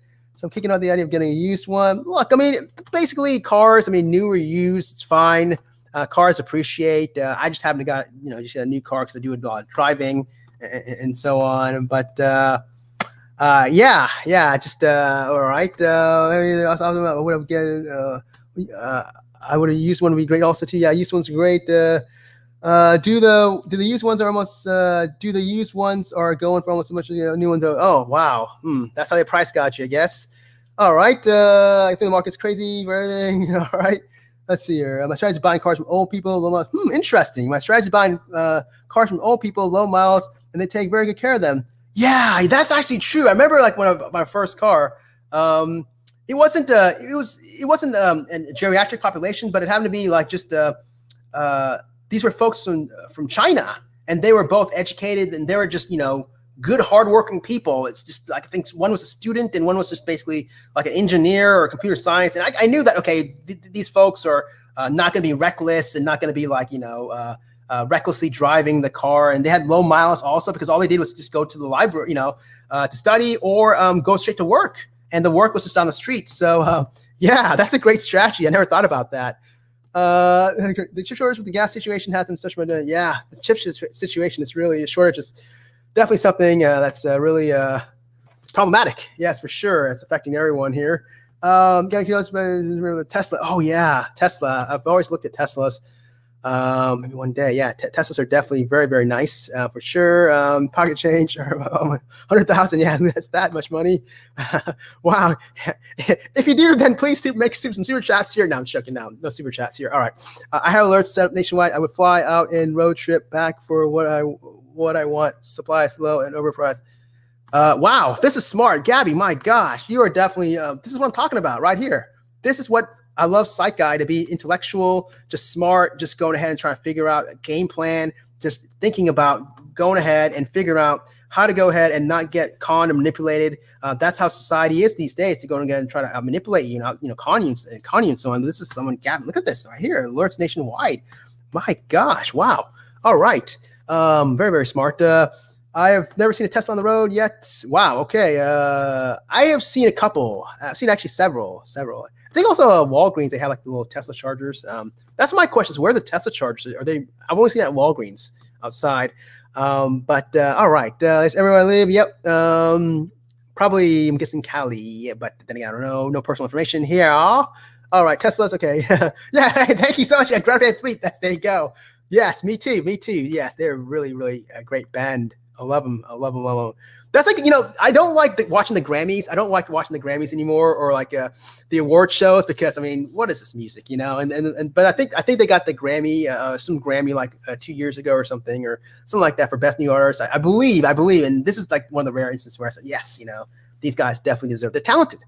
I mean, if you listen to these songs, just like Led Zeppelin, but now with their new stuff, it sounds kind of Led Zeppelin-y, kind of Rush. To me, I mean, it's just, I love classic rock and just anything with talent. So, all right. Kate, they're going to come in Model 2, started at 24,000, seriously ends up costing closer to 60. Interesting. Tesla. I never thought about Tesla. I may consider that down the road. One of the things I've noticed, a person in the shoes. That makes sense. Oh yeah, exactly. Yeah, definitely. No, definitely. If I was like on a job interview, or whatever, it's a date or a very important event or something, you definitely want to go ahead and dress for the occasion. And so it's just a little tactic that I did. Maybe it worked, maybe it didn't. I don't know. But I'm here to go ahead and just throw out all my sort of ammunition out. Just use all my ammunition. It may work, it may not work. Who knows? I don't know. But I don't know. You never know. Just do whatever you can, whatever it takes. I've been buying cars. Oh, no. Look, this is just my tactics right here, okay? And again, I don't know if this is, if it's true. This is basically just my opinion and so on. You can do your own research and diligence and so on, but these are the sort of thing. I'm showing up in dirty jeans. Motley Crue t-shirt. No. Don't wear anything to any sort of insignia or any sort of t-shirts that that will have any sort of bands or any sort of conversation, because then it'll open you up to you'll be vulnerable, because then they can go ahead and attack, and they can sort of create some sort of attachment with you. You want to go ahead and present like a robot, right? You want to be sort of a known sort of enigma and a known enigma to them, so that they can't go ahead and try to please you or coddle you or sort of open up anything to sort of make it personal. You want to make the experience personable yet impersonable. You want to be, again, just like a robot. So definitely don't wear anything. That's just what I would suggest. Again, take it or leave it. But a little thing that I did. Thanks, Officer Substance Paper SFC. I cannot believe how much FFC. Wow. Okay. Yeah, those are pretty cool trucks there. All right. Hey there. Well, there's something new and different. Hey, all right. And then a new topic, right? Yeah, I guess so. And I definitely need something. Again, this is something I just wanted to do, something for fun. My next video will probably go back to the psych stuff and so on. I always thought about Chris Watts. I mean, that's one of the things I thought about Chris Watts, where I want to do a video on that, but maybe we'll see. First question is, how much do you want to pay? Okay, the first question always asks, how much do you want to pay? Oh, interesting. I never got that. It was mostly just one of the two questions I mentioned earlier. It was how'd you pay the car?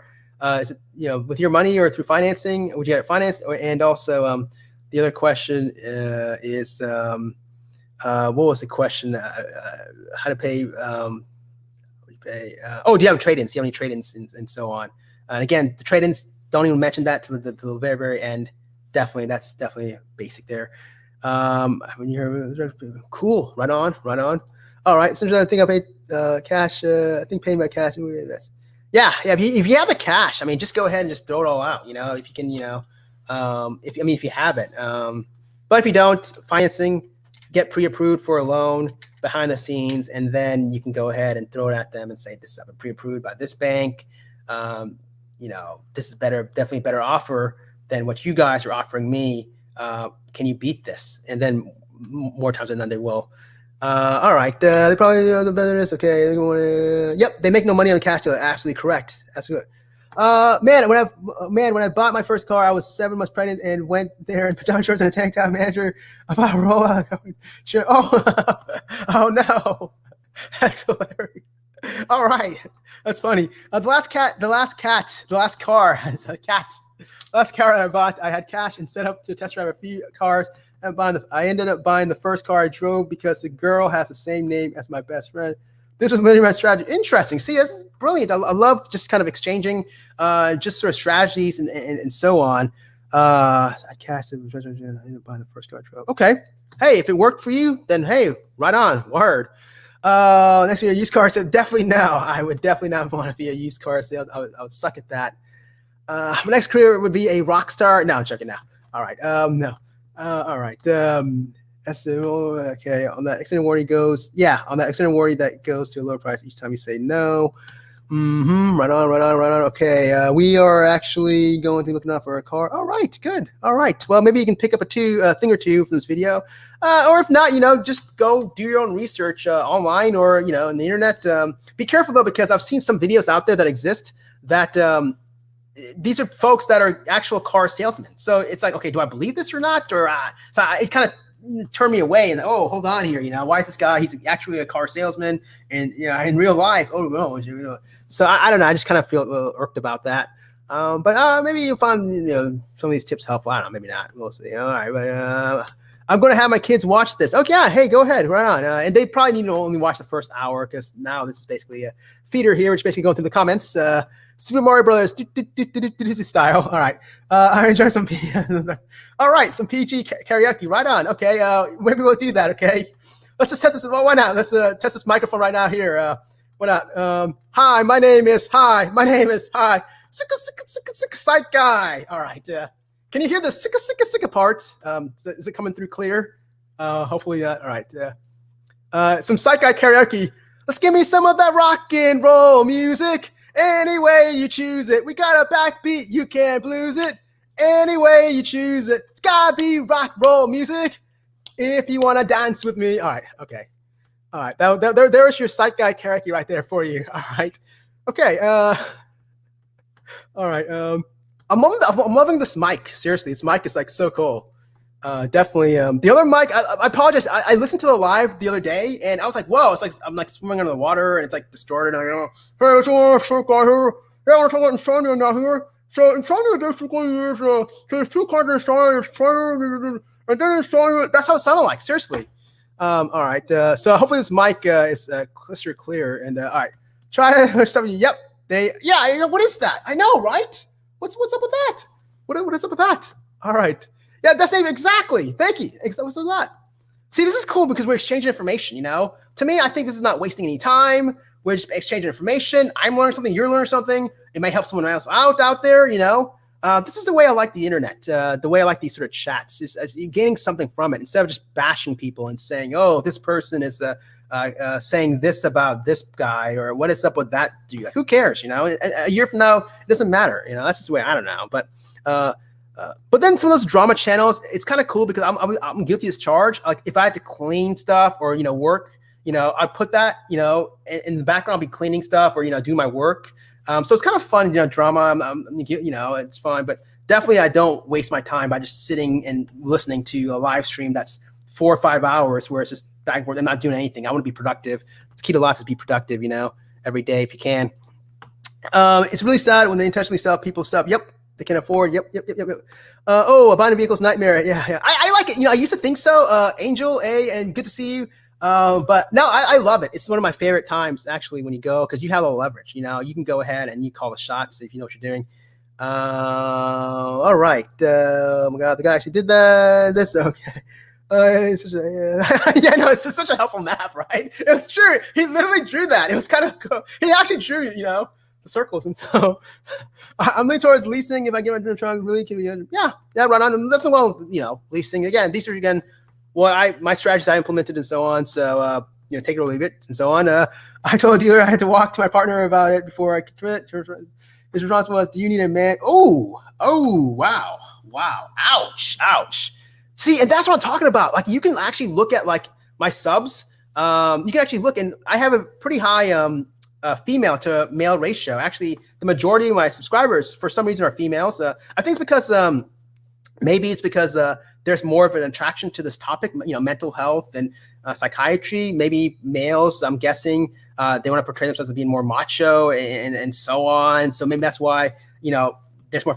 Or it could be some of the topics I talked about. I have talked about, you know, delved into sort of, I think a lot of folks here who subscribed, they have been, you know, ABUS, unfortunately, or victims of DOM, you know, and so on. So, which is sad because the reality is a lot of these cases, I mean, women, they're very, very, you know, inherently they're very beautiful, and, you know, you guys are all successful and so on. And I'm guessing that a lot of these past relationships or current relationships, a lot of times what I see is that they're with individuals, you know, gentlemen who are just very, you know, NARC, and these guys are just, you know, really nothing going for them, and, you know, just total, you know, LOS, ER, you know, and so it's like, you know, so the reality is you have all the leverage, you know, what is it? So, but I think it's sad because we live in a misogynistic society, which is really troubling, which shouldn't be that way, because in reality, I mean, women, without women, human existence would perish, right, and so on, you know. So just so the gestational aspects and birthing and so on. So yeah, so really, I mean, so yeah, this is just terrible. I mean, this guy right here, it's terrible. Yeah, and I walked out like once or twice when he insulted me, when those guys insulted me also, because I had also in my back pocket like 6 or 7 other places or 8 places where I can go to. So I don't need that sort of insulting behaviors. Wasn't insulted though as much as that. That right there is just ridiculous. All right. There was, you know, yeah, I think it's, you know, that misogynism, that inherent sort of you know, NARC sort of attitude. That sort of how do you say it? The old-fashioned kind of thinking, the bigotry, I guess, which I think is going away now. But I think it still exists, unfortunately. You see that a lot on YouTube. There's so many. I mean, all these. How many creators do you see that are just terrible? I mean, I call them greasy guys. You know, I hate to say it, but there's a lot of greasy guys out there. Like, why are these guys even who's subscribing to these guys? I mean, seriously, they're just greasy people. You know, dude, if you're gonna be greasy, teach me at least something, make my time worthwhile. But, you know, if you're gonna be greasy, then don't waste my time. You know, like, all right. It was bananas. I cannot believe it. I know. Yeah, it sounds bananas. All right. Hey, good to see you, Janine. Good to see you. All right. Right on. All right. Keep going down to the comments here. I took a male friend with me last time. He screwed me for a $100. Whoa. Okay. Okay. I read that wrong. Okay. All right. We will go ahead and not. We'll move on. Okay. All right. We'll move on. All right. Okay. With this. Okay. Suck. All right. We're on here. All right. I'm eating this candy, drinking, walking out there. I'm eating their candy, drinking the drinks, walking out there. I was going, yeah, exactly. Call you back. Exactly. That's what they do. That's what they do. They call you back. And that's the only downfall is that they'll go ahead and call you back. So the only negative, the only con of implementing my plans I laid out in the first hour of this video is that you'll get phone calls. You'll get phone calls constantly, from this dealer, that dealer. But I mean, think about it. You anyways get phone calls anyways from folks as it is. I mean, I get spam and whatnot. So, all right. Glad you walked. Exactly. I'm glad you walked too. Also, whoa. Okay. Okay. All right. All right. So, I got any idea why the auto sales industry is so heavily male on? Good question. Wow, I never thought about that. But I think it's just. I think it's inherently the fact that the leverage from the get-go is really out of their hands. So it's just any sort of desperate attempt to sort of gather any or gain any sort of leverage possible, because the reality is that they rely on you more than you rely on them. It's a free market. There's so much competition out there, so many dealerships out there. So whatever little sort of strategies they can implement, they're going to go ahead and utilize and do. So I think that's probably one of the reasons why they have more. It's more male dominated, just as a show of intimidation to sort of intimidate, and try to sort of unconsciously manipulate. Females and intimidate and so on, or even lesser sort of domineering kind of males. And not saying females are inferior or anything like that, but there's a lot of folks that sort of portray themselves as being kind of just alpha kind of dogs and just really and so on. And but I think that's really just a show of desperation on their sort of attempt, just because of the fact it's so competitive. And they want to utilize any sort of strategy to go ahead and increase their margins. All right. No. Okay. Yes. All right. Yes. All right. Playing with. No. Right. I'm playing with. Right. All right. Cal didn't go see Cal. Go see when we. Whoa. Okay. All right. They are practically giving them away. As far as anything weird, really. All right. Interesting. All right. Comments. We're going to the Super Mario Brothers bonus round comments here. Real finance guy. Yeah, I know, right? They take it. It's kind of creepy toward the very end. They just take it to the back room. I think they call it. I've heard some people call it like the room or the locker room or the box. The box is what they call it. Is what I heard. Behind the scenes. And it's usually some guy or gal there, and they're gonna hit you up with all this stuff, and they're gonna say this is gonna be a great deal. You should take it, and just say no, because you can get that later. You even have up to 3 years to get warranties, right? If it's a new car. So don't even take anything. Just say no to everything. And they'll try to con you any which way. But yeah, there's nothing that they're gonna do that's gonna go ahead and make me say yes to any of that. The finance guy, definitely no. All right, the hours by gas, very long days and seriously like oil and gas. Okay, perhaps I've dragged. That was probably the answer to the why it's male dominated. I don't know. I mean, I've seen more. I think women have a stronger work ethic than male, and just in my experience, that's just what I've sort of perceived. But I don't know. Just Psych Guy here. I've dragged my knuckles and luscious earth for almost about 50 years. I'm still many lives to learn. All right. Hey, experience says a lot. So chalk it up as a sort of great sort of a benefit and so on. Nothing wrong with that. Definitely, for sure. You probably have like a lot of life lessons to teach me or to anyone here in this room. All right. Maybe because February is a short month and sales goes. Oh yeah, I never thought about that too. That's a great point, Oscar. See, you guys are filling my gaps here. I love going through these comments because I fill in the gaps here. Anything I forgot, I didn't think about that. Yeah, February is a short month. I didn't realize that at all. But yeah, I was kind of going more towards the weather, the climate and so on. But I didn't realize that. Yeah, it is the shortest month. Wow, man, you guys are out. Man, you guys are so smart. Seriously, I love my subs. I love the folks that come in this chat. I love the fact that I don't care the numbers or whatever, but I would rather have a small community just watching this of just very intellectual individuals that have just a big unknown of just, folks that are just kind of, goofy, and so on. No, I want the smart. And so that's a great point right there, Oscar. Coming hard for sure. Definitely. I never thought about that. Great point. All right. That makes sense. Today, guy who did fire sales and those BS deals were key in the mails on him. Whoa. No person. All right. All right. Then, okay. We go get it. All right. Boom. Okay. We're plenty. Okay. I'm going to okay. Whoa. Keep going down here. Comments. This is Mario comments. If you tune into this video now, if you're coming in right now, just go ahead and just watch the first hour. That's all. This is basically Mario comments. Mario bonus round. Super Mario bonus round. All right. That's for higher insurance. Yes, that's a great point too. I didn't mention that, but that's very, very important. Yes. Where sports scores are higher insurance. Sports scores generally. Yes, for sure. Yes. I want to shop guard Psych Guy. Yeah, word. Okay, right on. Yeah. No. It's definitely something that it's not that hard. I mean, if you really honestly watch the first hour of this video and you just follow these techniques, you have to follow everything. But this is basic, simple concepts, and it may work, it may not. Do your own due diligence, do your research. It actually becomes a pleasurable experience. So yeah, it's kind of fun. All right, let's see here. Hi, I just woke up. Yes, Australia. Yes, cool. Right on. Hello to my Aussie neighbors and so on. Yes, right on. And I can't say this enough, but when I see your name, I think of Jimmy Barnes. Probably the majority of folks don't know who Jimmy Barnes is, except for probably Jenny Barnes. That's the way it is. All right. Anyone wants to come in? Come on. If you want to, if you don't want to, don't worry. No worries. No pressures. I'm not here to go ahead, and this is not like a. But there's a link if you want to. All right. Let's keep moving on the comments. We'll just keep going with the comments right here. Why is it okay? Yeah, I think I answered that question earlier. Yeah. Hey, look, I'm not biting here. But it's all good. I understand. No one wants to. Who wants? I mean, if you don't want to click, I'm not here to force anyone. But we keep moving on here. All right. Cars. I just want old car. Wow. Okay. Cool. Right on. Word.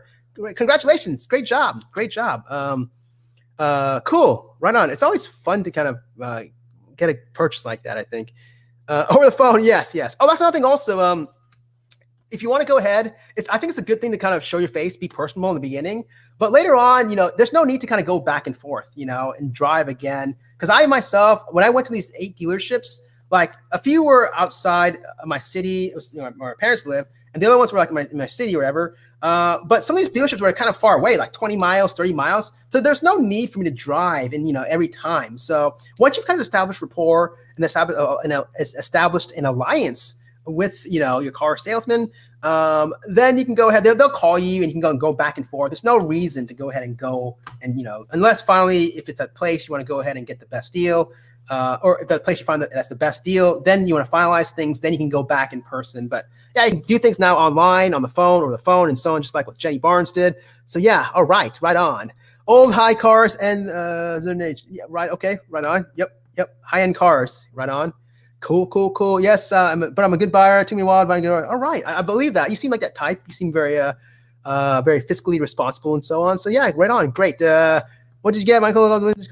Whoa, we have got a caller here. Oh my gosh. All right, let's go ahead and add this to the stream here. Why not? Boom. Right here, we got a caller. Can you hear me? Yeah, hey, how's it going? This is Angel A. What is going on? Hey. Hi, Psych Guy. Hi, ladies and gentlemen in the chat. All right. Can you hear me? Yeah, we can hear you loud and clear. Okay, I just love it when you come on and then we get to have like productive conversations. And then someone was commenting it's been a bad week on the YouTubes, and it has. So this is a lot of fun to be able to chat. And yeah, now I can't see the chat. Oh, that's a bummer. Oh, you're not missing much. We can hear you. We can definitely hear you. Oh, well, I like to see what's going on. Oh, I'm not sure what I put you on the panel here. I added you. Oh wait, I think I can see it now. Okay. All right. Anyway, yeah. So like the insurance stuff, you're like going through the comments, and then I can't remember what I wanted to comment on, but yeah, I have my insurance adjuster's license, so I learned a lot about the insurance industry and the car game and all that. And then I have dated guys in the industry, so it's a really bad hustle, and you got to be careful out there because they'll try to get you every way they can. Yes. With all those extras. Yes, absolutely. It's a great, very, very valid point. And I always believe that knowledge is everything in anything in life. And this is something that I don't know a whole lot about. And I just did a little research ahead of time, prepared. But it's kind of great. You're absolutely right about just the add-ons and what they'll add on. And also, I mean, just to your point, I mean, I don't want to get too personal, but I know you mentioned you dated some guys and so on, but it was kind of troubling because some of the folks that I encountered, some of these guys were kind of like, ooh, like, I don't know where they found these guys, or not to put anyone down, but some of these kind of seem a little shady and kind of. Oh, they absolutely are. They absolutely. It's like it takes a certain type of person to be a long-term car salesman. It really does. They're different. They're like attorneys. They're sleazeballs. They really are. I hope I'm not offending anybody, but they are most. And now there's some nice ones, I'm sure, but not any of them that I ever met. Yeah, and that might be part of their MO, part of their game. That might be just part of their. I guess they get some training or some sort of courses or something. I'm guessing. I don't know, but I've dealt with a couple that I wondered also behind the scenes. And again, maybe it's just me overanalyzing things. But I always wonder when I meet someone for the first time, okay, is there some potential substance abuse, or is there something, like I mentioned that guy who had like a red face and he was very, very just boisterous and just very, very loud and aggressive towards me. And, I think I smelled a little alcohol also. So I know there's bad apples. Yeah, he's probably totally lit up. Those guys are all drunk. They all have substance abuse problems. but then again, I know that there's bad apples also. I mean, well, not all of them. They either have substance abuse problems or a personality disorder. Yes. Sorry. No, you're fine. Yeah, and speaking of personality, I mean, it's just so frustrating. You were talking about, I hate to change the topic, but you were talking about, YouTube, being, to use your words, I think you said crazy. You're just chaotic this past week.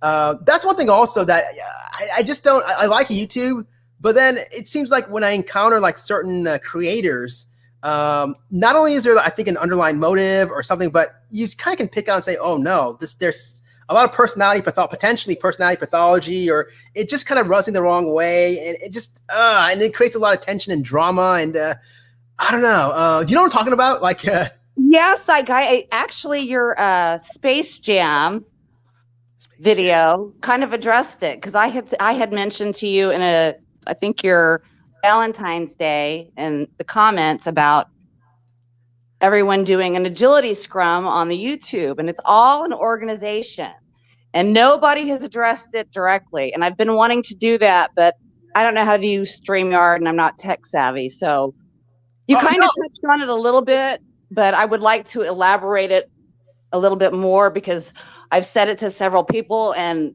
everyone just kind of skims right by it. And I think it needs to be addressed. Absolutely. Fair enough. I think you seem very tech savvy. I mean, you're here hopping on the panel here today.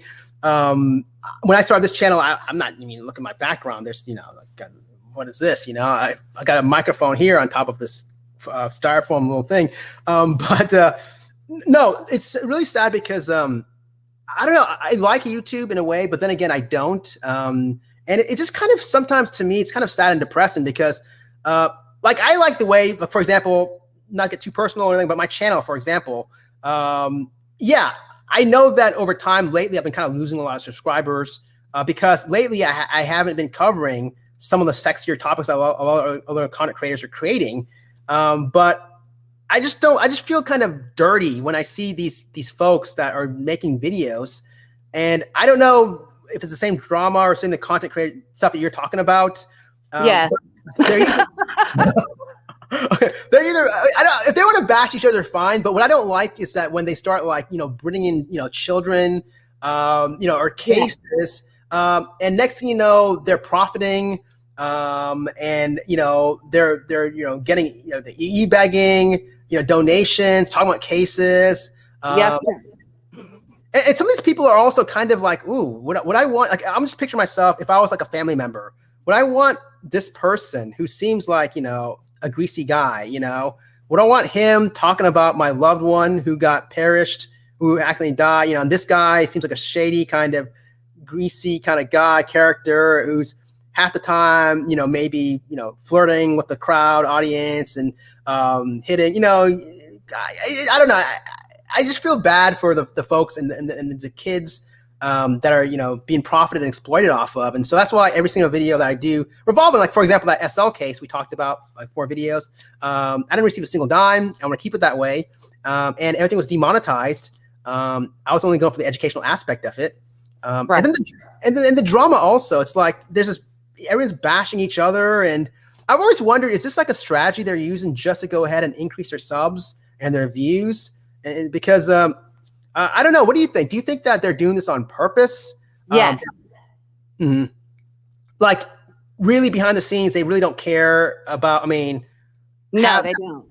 It's all an organized system. And I don't know the details of it because I don't really, up until right at the end of the whole ML situation, I was not going into private chats or doing any of that. You would see me in chat. I didn't go on panels. I didn't do any of that.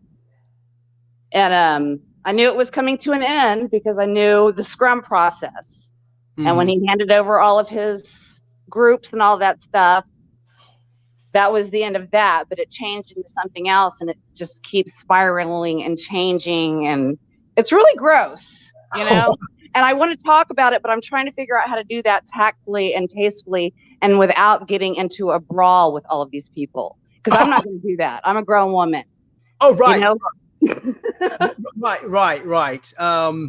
I've never understood that also because, again, I'm kind of guilty because sometimes, not all the time, but if I have a lot of work to do, if I'm cleaning up my place or whatever, I'll go ahead and put that as background just so, okay, it seems kind of, drama, guilty pleasure kind of thing. But, absolutely. I did the same thing. Just go ahead. I'm not going to go ahead and sit and listen for 6 hours, 7 hours and waste my time and not do anything. I want to be productive, But I just wonder how, these fights, they're fighting with this person and that person. It just seems kind of just over the top and just unnecessary and ludicrous. They lose focus about the main point. Like, again, this SL case, the most important thing was, the girl. It has always been, but it seemed like as time went by, they were more focused on the guy, who, by the way, nothing against the guy, but I kind of lost interest because I don't find him that interesting. And no offense, but these guys to me are all like the same. Not saying I'm a unique person or I'm like, very different or anything like that, but I don't find him that interesting. He just seems like a guy just like a lot of other guys that I've encountered with. But for some reason, it was a very popular topic, and it still is, I think. And I think the outcome's obvious. I think we know all know what's going to happen. And it frustrates me because, like, I don't know, like, if you've been seeing, but like, there's only been a few creators like myself and a couple others who have from day one, from the very beginning.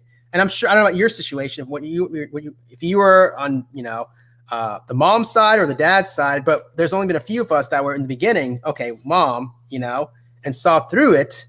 But the folks that were on the dad, and obviously they're wrong. They're not even being accountable or saying, no, we're wrong. We got it wrong. They're sorry. They're just taking their subs. They're just taking all, and they're just, moving forward. They're just taking the money and running and just acting like nothing ever happened and not addressing their wrongdoings. And it's criminal. It really is. And it needs to be addressed. Yeah. Well, I don't know exactly. And I feel bad because my main focus is just the psychological well-being of the individual. Everything else to me, like the legalities, and I definitely stay out because it's definitely not my territory, but I know psychologically it's very damaging.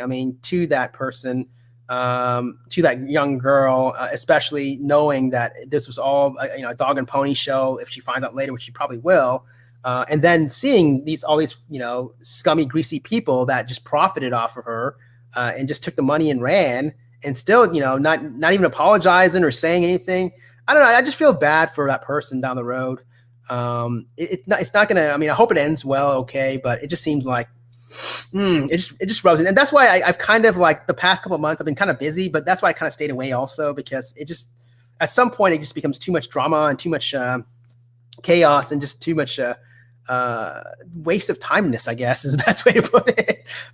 Yeah, well, there's a lot of bad actors surrounding the whole thing. We've heard a lot of the P word recently, which is just absolutely disgusting to me.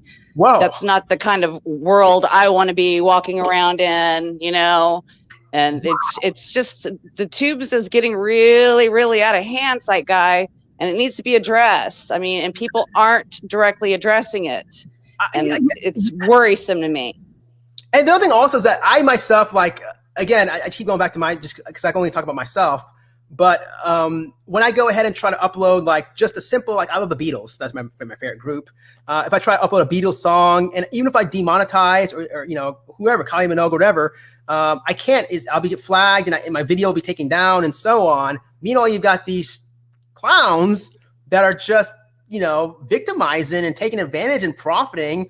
I think some of these folks are doing drinking and promoting alcohol and bad stuff indirectly, and nothing's happening to their channels and so on, and it's just bizarre. Like, whoa. I mean, I think that yeah, it's gross. And Susan W., who is a co-creator of Google and the CEO of the Tubes, I hold personally responsible, and I want to address that too, but I'm not going to do that on your channel. I'm going to do that on mine, and I'm going to take that hit because I'm sure I'll get kicked off the Tubes when I say what I have to say. Do you think though, and I think I talked about this I can't remember what video you said, Space Jam video, maybe. March Madness. Oh, okay, yeah, Pepe Le Pew. Okay. The Pepe Le Pew. Can you blame them though? Because in the end, it's a corporatocracy we live in. It's an organization. It's a corporation. But these are people, and children have access to this.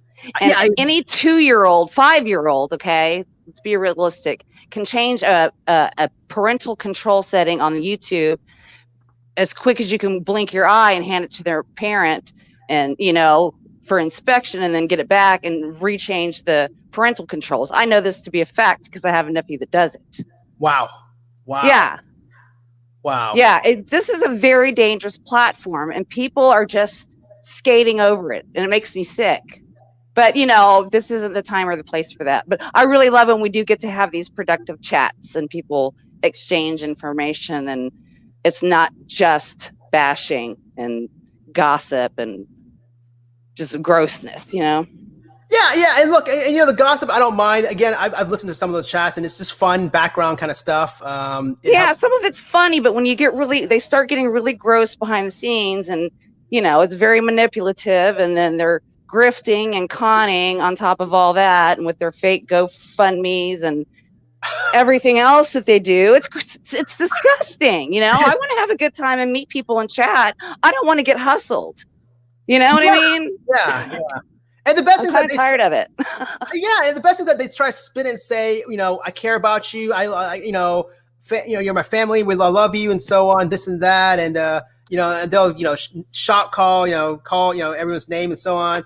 But on the back end, they're basically donations and asking for money and this and that, and okay, well, gee, thanks. Ooh, come into my Patreon and I'll show you X, Y, and Z, and so gross. It's gross. Yeah, and I don't know. I mean, these Patreons, like I don't even know. For a long time, I never knew what Patreon is, but I think it's like a pay for service. You pay and you can get extra content, I believe. Yeah, and listen, I don't have a problem with people making money on the YouTube. You know what I mean? Not a problem with that at all. But when you're doing it in a gross, manipulative way, and you're using your subs, heartbreak in their stories as content, and I'll address that too. Wow. It's disgusting. These people are absolutely disgusting. Wow. Yeah. Going back to Susan W., I mean, but if Google is making money off of this, same thing as television corporations and companies, if they're making money, content, don't get me wrong, I personally think that there should be more, regulation and so on to prevent, but then in a way, can you blame her for not wanting to go ahead and well, yes, there should be some type of ethics. There are living, breathing people on this platform. Everyone says it's not real life. It's not real life. Yeah, it is. Everybody is living their life online. I am so tired of hearing people say this is not real life. It absolutely is. It is an extension of real life, 100%. And anyone saying it's not, then you go ahead and log off and see how you do. You know what I mean? Wow. Interesting. Wow. I never thought about that. And this is the reason why I there's like a couple of times where like I want to go ahead and, for example, I kind of mentioned that like one of my videos is I did Delusion 1, where I did 3 true real life stories. I want to come out with Delusion 2, but I tried a couple of times, but the content was just so graphic and so very disturbing that I just thought, oh my God, I I didn't realize that kids, I guess you can go ahead and change the settings and so on. I don't want kids to see it. Yeah. But it's so easy to do. My nephew, I didn't even know I had a channel. My nephew was on restriction from devices and was sent to Anti-Angels boot camp, which is my house where I could definitely make sure he had no devices. But he was doing the schooling stuff online, and he had to use my phone, and he got my phone and started posting videos that I had from my phone onto my YouTube and made me a channel. And I didn't even know it. He's 10. Wow. And special needs. Okay. Oh God, whoa. So, or was at the time. A lot of folks, dangerous. It's dangerous. Everyone's like, my rights, my rights. This is not a right. This is a privilege. Mm-hmm, mm-hmm. This platform is a privilege, and some people shouldn't have it. If they're a P word, they shouldn't be on this platform, and they need to change some things, in my opinion. But I'm going to hop off of your deal because I feel like I'm hijacking it, and I'm getting upset, and I'm going to go smoke a cigarette. That's all right. My apologies.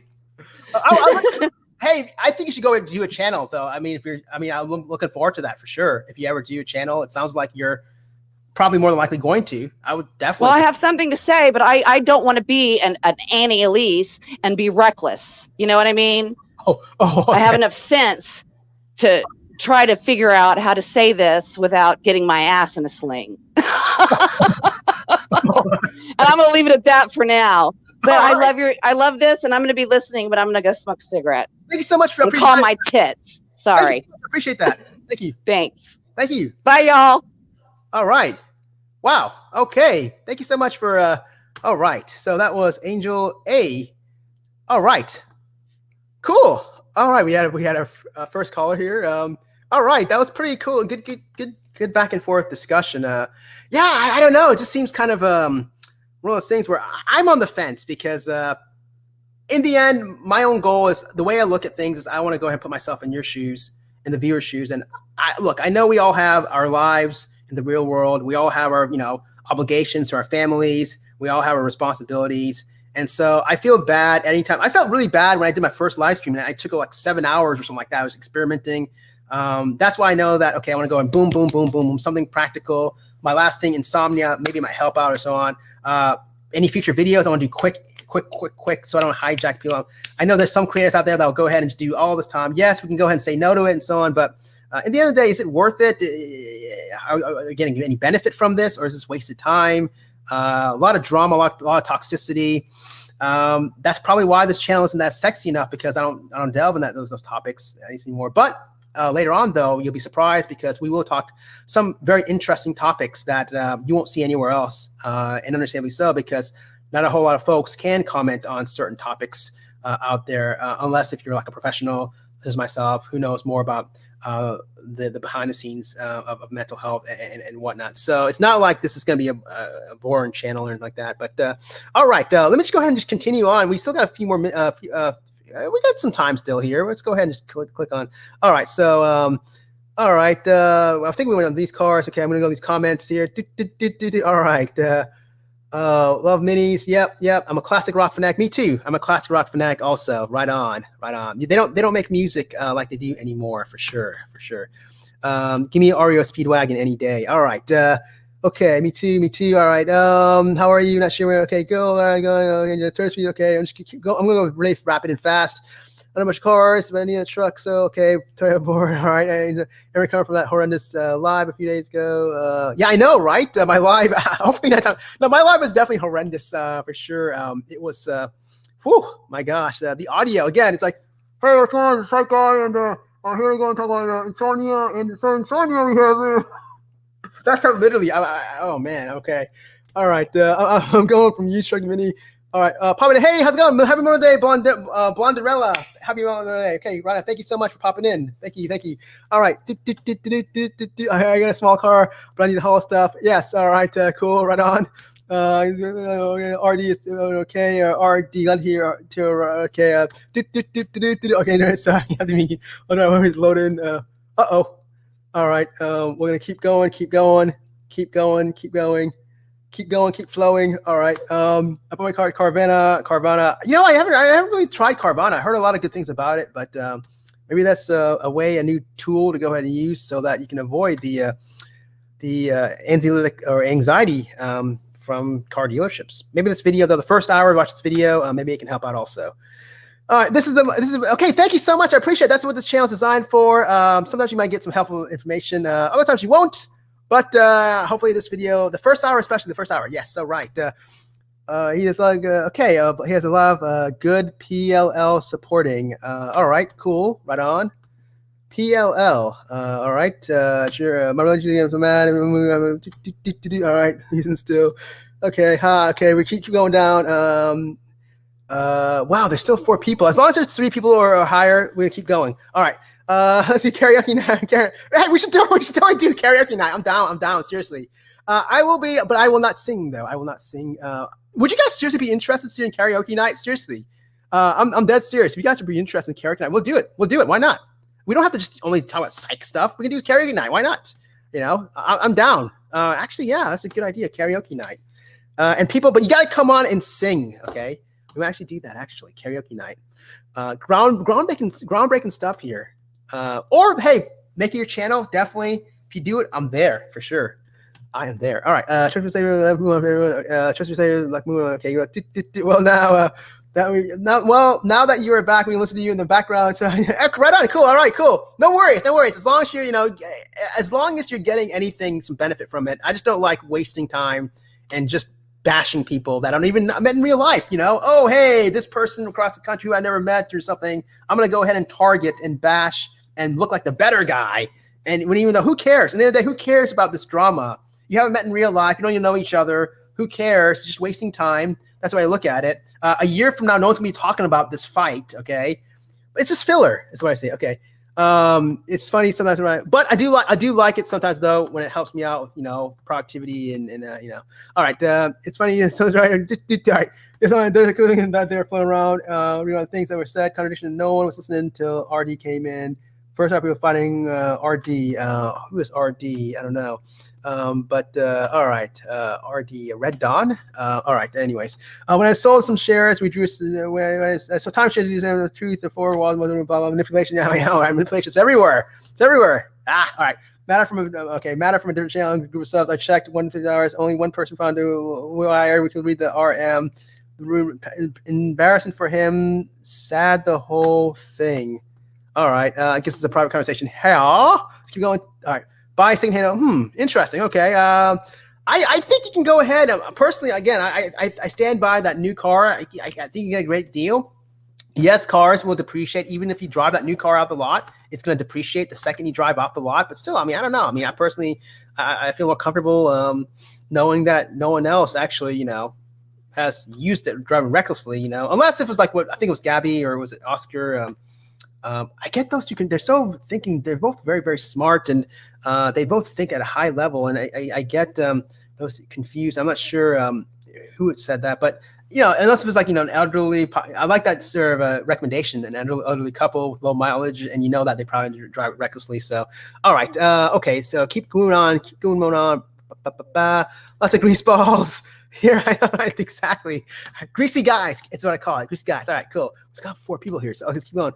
Best tip to buy high real purses. Okay, best tip to buy real high-end purses, bags, high to eBay from eBay France. They cannot sell fake. Wow, France had the strictest.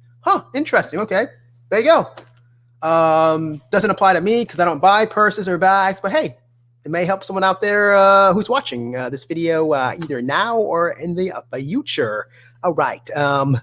Have the boogie. All right, cool, man. Right on. Cool. Thanks for coming, stopping by, Oscar. Good seeing ya. All right. And this Memorial Day. All right. So okay. Okay. You will get out there. Let's keep going. All right. So I think interesting. Yeah. Okay. So France, you heard it first from Jenny Barnes. Bags, high-end bags, eBay, France. They can't sell fake. 40,000 euro fines. I don't even know what that even translates to. I'm the last person to ask. France had the strictest copyright laws. I am a francophile. Je suis plus t'adore les Français. So, all right. Okay. Channel whole value. Thanks for where to buy tip. I've got money. All right. Right on. All right. Gotta get a new car for your wife. She'll love goes cow, go cow. How does no one remember? Get a new car for your wife. She will love you all your life. Go see cow, go see cow, go see cow. I don't know that song. I'm not sure what that is. Sounds like a football fight song. All right. All right. Regional. Yes, I had to do the regional thing. All right. Good info. Good info, Jenny, thanks. All right. Keep going. PG, you save sanity. This week. Oh, wow. Yeah. I keep hearing this from time to time from different comments and so on. The YouTube streets are no joke. I definitely don't want any part of it. This is a teach channel, not a tea channel. I definitely don't want to, I'm not trying to hide anything, but I just don't want to waste any time. This is not wasting time, but talking about other creators is wasting time. I don't want to be any part of it. I'm not going to go ahead and talk about, exploiting kids and trying to profit by asking for donations or money or buying dumb Hanes beefy t-shirts and try to rip off my, you guys are ready right now, invest in your time and believe in this channel. So you're not gonna see any of that, but yeah, the YouTube streets are no joke. You're not gonna see any sort of Patreon. I can only see myself doing a Patreon if it was a consultation service where I think my value would be very, very important in terms of teaching real life, practical consultation type services, which I'm not gonna do because I don't have time to do that. I don't wanna rip anyone off. But aside from that, I'm not gonna go ahead and write stories or send cat pictures or fan fiction or whatever they do in those Patreon pictures or draws. I mean, it's your money. Spend it on yourself, spend it on your family. Don't spend it on me. All right, cool. All right, keep going on, keep going on, keep going on. Wow, there is a comments. Should we just keep going? Let's keep going. Why not? Let's just keep going. We're just gonna go ahead and keep going. All right, and by Oscar, he always had exotic animals in the country. Like, okay, right on. The Tiger King, probably. The Tiger Guy. All right. Or no, it's a car dealership guy. All right. Weird. Interesting. Cool. All right. KNS will rock you. Check it from the Posted France. All right. Okay. Cool. Good tip there. The France purse bags. All right. Short month. Yeah, that's what I didn't think of. I think again it was Gabby or Oscar. I think it was Oscar who said that. Again, they just are the same. They're both very, very. Everyone here is smart. But yeah. All right. Cool. No problem. Understand. Totally get it. I'll see you on the next video. I'm not sure when the next video is going to be. I'm going to be busy the next couple of weeks. I'm probably. I don't know if I'm going to do a live. Honestly, that's why I'm kind of going above with this live.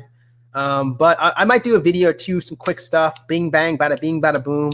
I don't think I'm going to do a live at all with the next couple of weeks and so on, but good to see you again, my friend Linda. All right.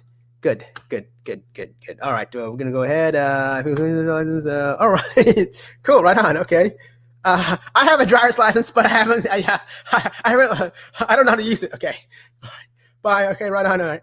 Another cost-saving tip. Put on item. Okay. All right. This email you like. Okay. Wow. Okay. 3 people still left. Okay. We can keep going on as long as there's 3 people. All right. Keep going. Okay. Boom. Angel. That's good knowledge to have. Okay. Personalized disorder. Most people think only women. No. Good point. Great point. Nope. Personalized disorders can exist in both sexes. In fact, lately I've been seeing it more in the male sex. So yeah. All right. Not to sound like a simp or anything like that, but no, it's kind of true. Like people neglect often. They focus on more the emotional sort of personality disorders. They don't focus on more the sort of how do you say it? They focus more on the internalizing personality disorders. They focus more on the externalizing personality disorders. Like the conduct and so on. So, all right. Okay, let's keep going on. Please, we need sanity. Thank you. I appreciate that. I know what sanity I'm bringing here. This channel is not really representation of sanity and whatnot. You got to kind of have a little bit sort of, it's like a certain palate or taste to this channel. I think that's why I'm very, very small and so on. But hey, if you want to learn, if you want to go ahead and expand your knowledge, if you want to try to think like a shrink, then this is a channel for you. All right, there's one green I can't stand. Has no business. He makes my skin greasy. Creator this. Well, there's only one. No, I'm joking. Okay, yeah, it's just greasy guys, man. I mean, just seriously, it's just greasy. Like tonight, seriously, if I were to go ahead on YouTube, just randomly, just go ahead. It's just like I will watch like 10 minutes, and that's the thing that pops up. Like, this dude's a greasy guy. I mean, no disrespect to the dude or to the guys or whatever I see. There's a lot of them, by the way. It's not only one, you know, there's a lot. But I'm not getting anything out. This video right here, you cannot come back and you cannot say, Psych Guy, why did you waste my time? Because that first hour, you might have learned a tip or two of strategy and apply it to your real life. You may be surprised. You may save a couple of $1,000s, you know? So, you know, but other thoughts like, you know, what is this? 1 minute you're going ahead and you're advocating for the kid. Next minute you're flirting with the audience and what? Then the third, you know, then you're like, you know, doing, you know, some substance. What is this? I mean, come on.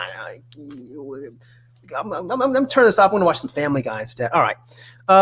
At first, all kinds were on it, and that was all fun. Boy, was I wrong. I'm not sure what you're talking about, but let's go. I think we all got suckered into during the lockdown. Yeah, good point. Yeah, too. Yeah. This day, what's about this? What's that about? Oh, here we go. I think we all got sucked in along. I was shocked at the lack of mortals. I think morals, ethics. Yet I stayed. What's that about? Look, it was just a perfect storm. I mean, basically, of boredom. Really, it's nothing to analyze here. I mean, we're all locked in, closed in, you know, the four walls. A lot of us couldn't go out. If we went out, we had to wear a mask. It was very cold, very sterile type of environment and time. It still is in some places still extending. I still wear a mask, even though I'm vaccinated. I still wear a mask. And so I think we're at a vulnerable part of life. And so vulnerability creates desperation. And when you're desperate, you're kind of more, your ego is more fragile. Your ego is more vulnerable. And so you kind of resort more towards, I mean, think about it. It's kind of like real life, you know, when you're kind of at that point, then you kind of resort more towards chasing symptoms, you know, chasing depression, so on, by, you know, reaching out and doing, you know, reckless things or engaging, you know, in very just unscrupulous activities and whatnot, or whether it's drugs or, you know, wasting time in here. So that's the thing. That's right. Like why you saw this sort of growth this past couple of months of these, you know, YouTube creators taking advantage of that and realizing, okay, their contact really is not that beneficial to anyone, but I'm going to go and create a lot of drama and, you know, chaos. And here we are, we were just victims of just the environment, and we're sitting at home and we're all bored, didn't have anything to do. And so a lot of us got sucked in to just really just timed wasting, you know, and so you get hooked on certain cases and so on.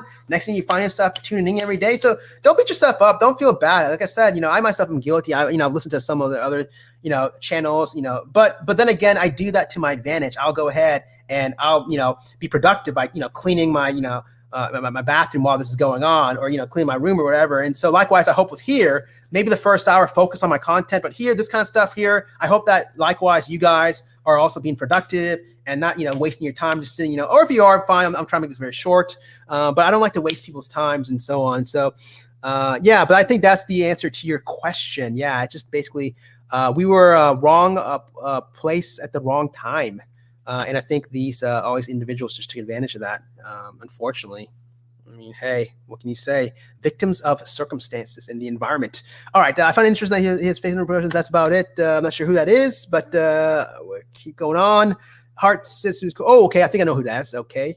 And look, and like I said before, no longer do I find that person. I mean, I think in real life, I only like to associate myself with people who are interesting, you know? Like, for example, I don't find that many people. I like animals more than like people. Truth is, full disclosure, animals, you know, dogs, goats, elephants. I mean, I'm an animal person. I will hang out more with animals than people. I don't find people. Maybe it's just the way I am now as I'm getting older, but it's rare for me to go ahead and find people now that really interest me. I find pigeons that are more interested, with no disrespect. Now, if next door, if say someone like Nikola Tesla, for example, lived, you know, I would find this individual very, very interested, and I would go ahead and try to, you know, network and associate. But most folks out there, like all these content creators, they're all the same. It's like a carbon copy. They're all the same, doing the same thing. There's nothing different. There's nothing unique. I hope that this channel, it's at least a little bit different than most of the channels. So that's what I provide to the table. I don't think you can find a lot of other creators like at least the content I'm covering in the style and so on. But yeah,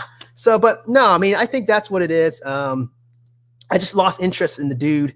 And it's straightforward case. And that's why, all right, nothing wrong with, you know, dude, but I'm just saying, you know, it's reality.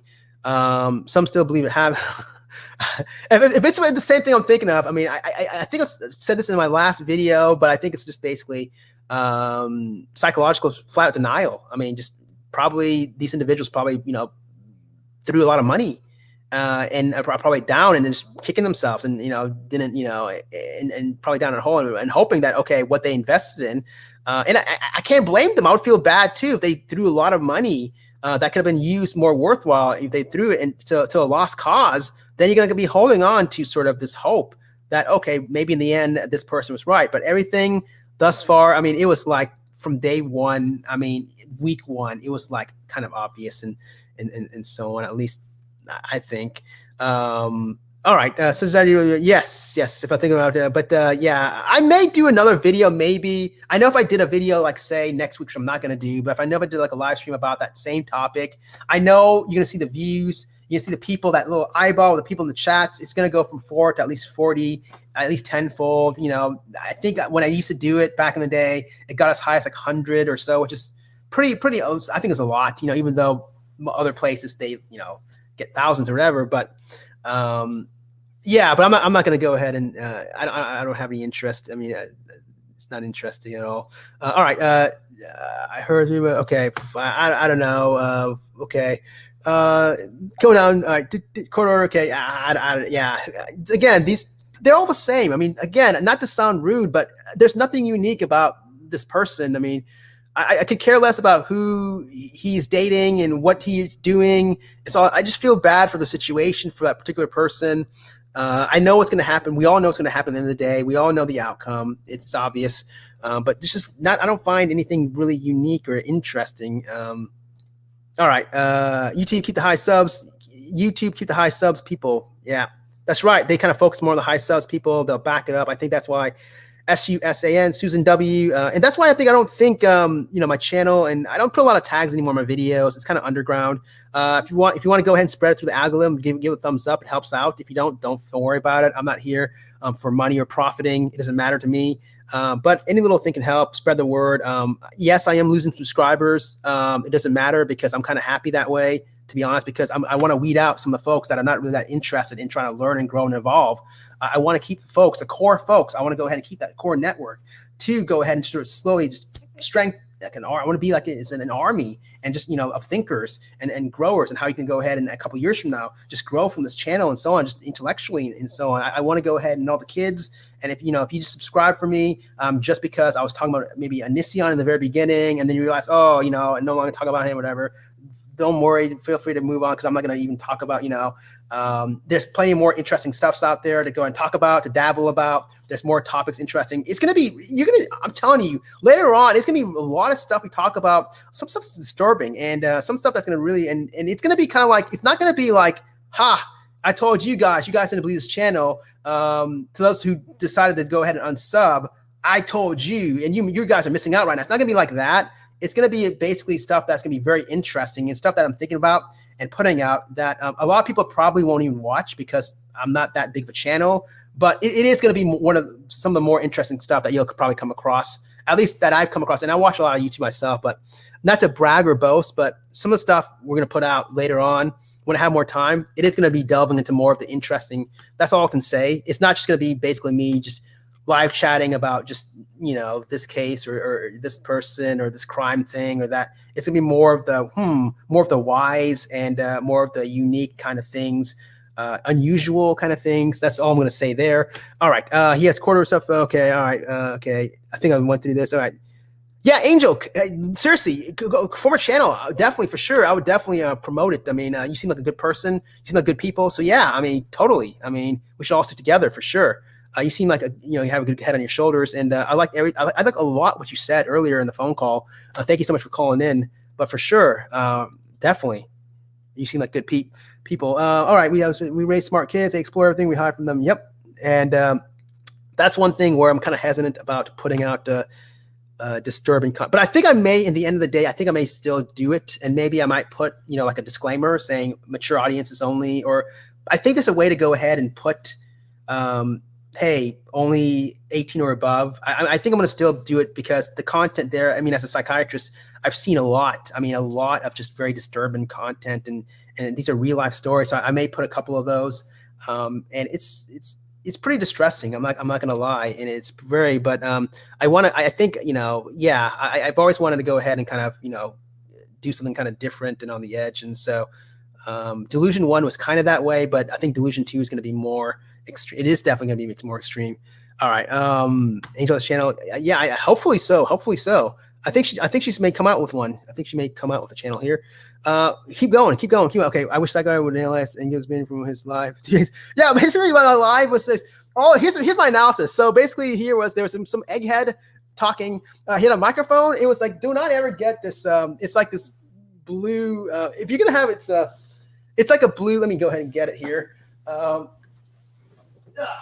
It's like this blue. This right here, this globe. If you're starting out, you can get this, but the sound quality sucks. It's like one of the cheaper end models. And if you're gonna get more serious, if you're gonna upgrade, you want to get a microphone like this. The quality's better. That last live was like, hey, it's a Psych Guy. I'm gonna go ahead, come on Insomnia, and so Insomnia. It's like you order through a drive-through. Hey, can I go ahead and add a cheeseburger?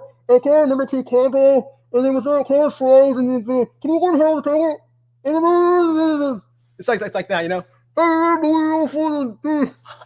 That's how it is. So that was basically the analysis of my Inkus video on the live from 2 days ago. That was my live. That's my analysis right there.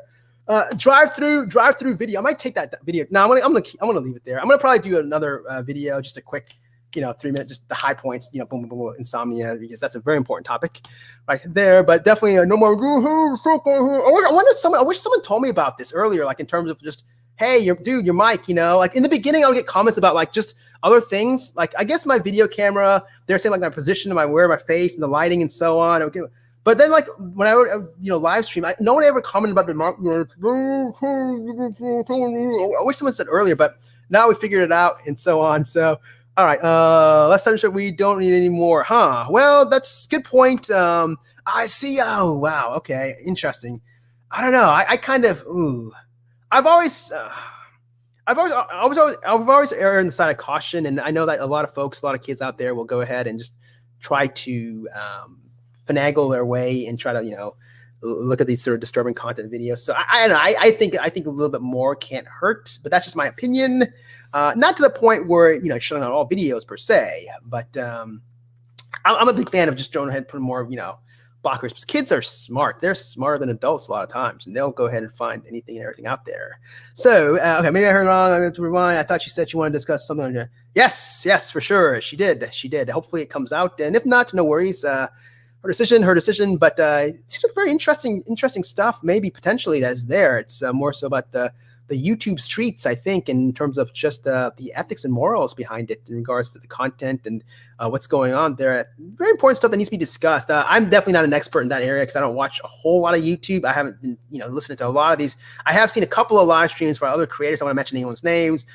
It was just, again, background noise and just kind of just helping me clean, just, get me productive. But it was just basically just bashing this person or that person. I don't even know who these persons people are, something about someone Beetlejuice or something. And I don't know, I got lost, but I was like, okay, isn't it interesting? Just kind of still cleaning. All right. But anyways, all right. Maybe I heard wrong. I have to rewind. Okay. It's like a real soap opera. Yes. I keep going. I want to get off, but here I am. Yeah. Hey, no worries. Nothing wrong with that. It's a guilty pleasure, and nothing wrong. As long as you're, at the end of the day, as long as you're productive, today I'm off, I have nothing to do. I'm caught up with all my notes, my documentation. I really have nothing to do today. So that's why I'm doing this live stream. I'll be off pretty soon.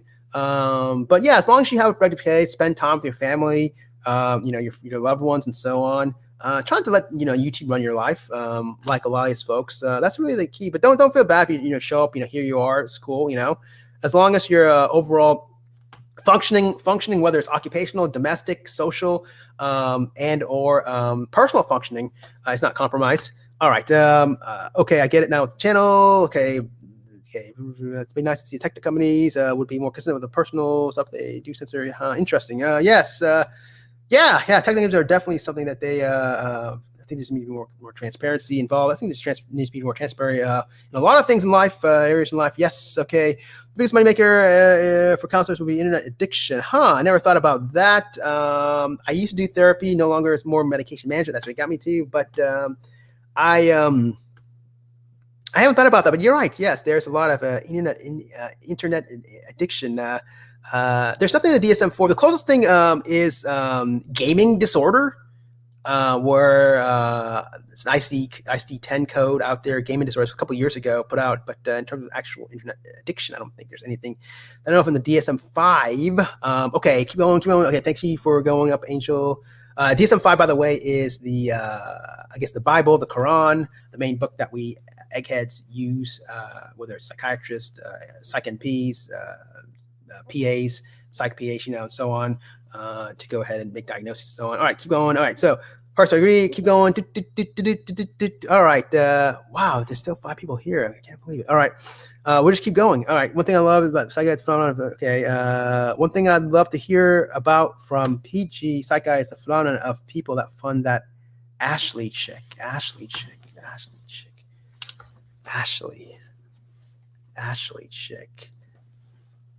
Oh, Ashley. Okay, who do I know? It's Ashley. It's Ashley Olsen. That's Mary Kate and Ashley Olsen. Does she have a YouTube channel? Kind of. Well, I mean, she's like a billionaire. Why would she have a YouTube channel? Unless if she was, but she hasn't really been in the spotlight. This is more of kind of like, I mean, like a Kardashian would do or something. But then again, I don't think they have YouTube channels. Ashley, who else is Ashley? Is Ashley Simpson? But she's been kind of like, she's like a 2004 person, 2005, like a mid 2000s person, early to mid 2000s person. Is she even alive? I don't know. Let's see who else. I haven't heard. Okay, Ashley Simpson. Who else is Ashley? Ashley, interesting. Ashley chick. Ashley Olsen, Ashley Simpson. And Ashley Simpson, I think, spells her name with 2 E's. And again, I don't even know, no disrespect, I haven't heard from her in like 15 years or so. Is she, again, Pieces of You, hot song, but that was like the first and the last time I heard from her. Pieces of You. Pieces of You. Yeah, and then after that, it's like, poof. Anyways, I don't know. Moving on. All right, that's it. It wasn't good at all. It was terrible. It was basically terrible. It was basically me rambling, just basically finagling, just rambling on stuff, and it wasn't that great at all. It wasn't good at all. It was just me just fumbling and stumbling. That's a good one, Hearts. All right. Right now I'm listening to a Danny Whitten in the band called the Rockets. Which is, oh, right on. Cool. Okay. Right on. Okay. I know Neil Young and Crazy Horse. Right on. Cool. Danny Whitten in band called the Rockets. All right. Cool. Rocking stuff. All right. Good stuff. Yes. Keep on rocking the free world. Okay. All right. No, PG, not your live a few days ago. We love yours. And I was talking with the others about that the worst, that heard the worst live ever from another channel. You were great, even if it was a little fuzzy. Hey, I got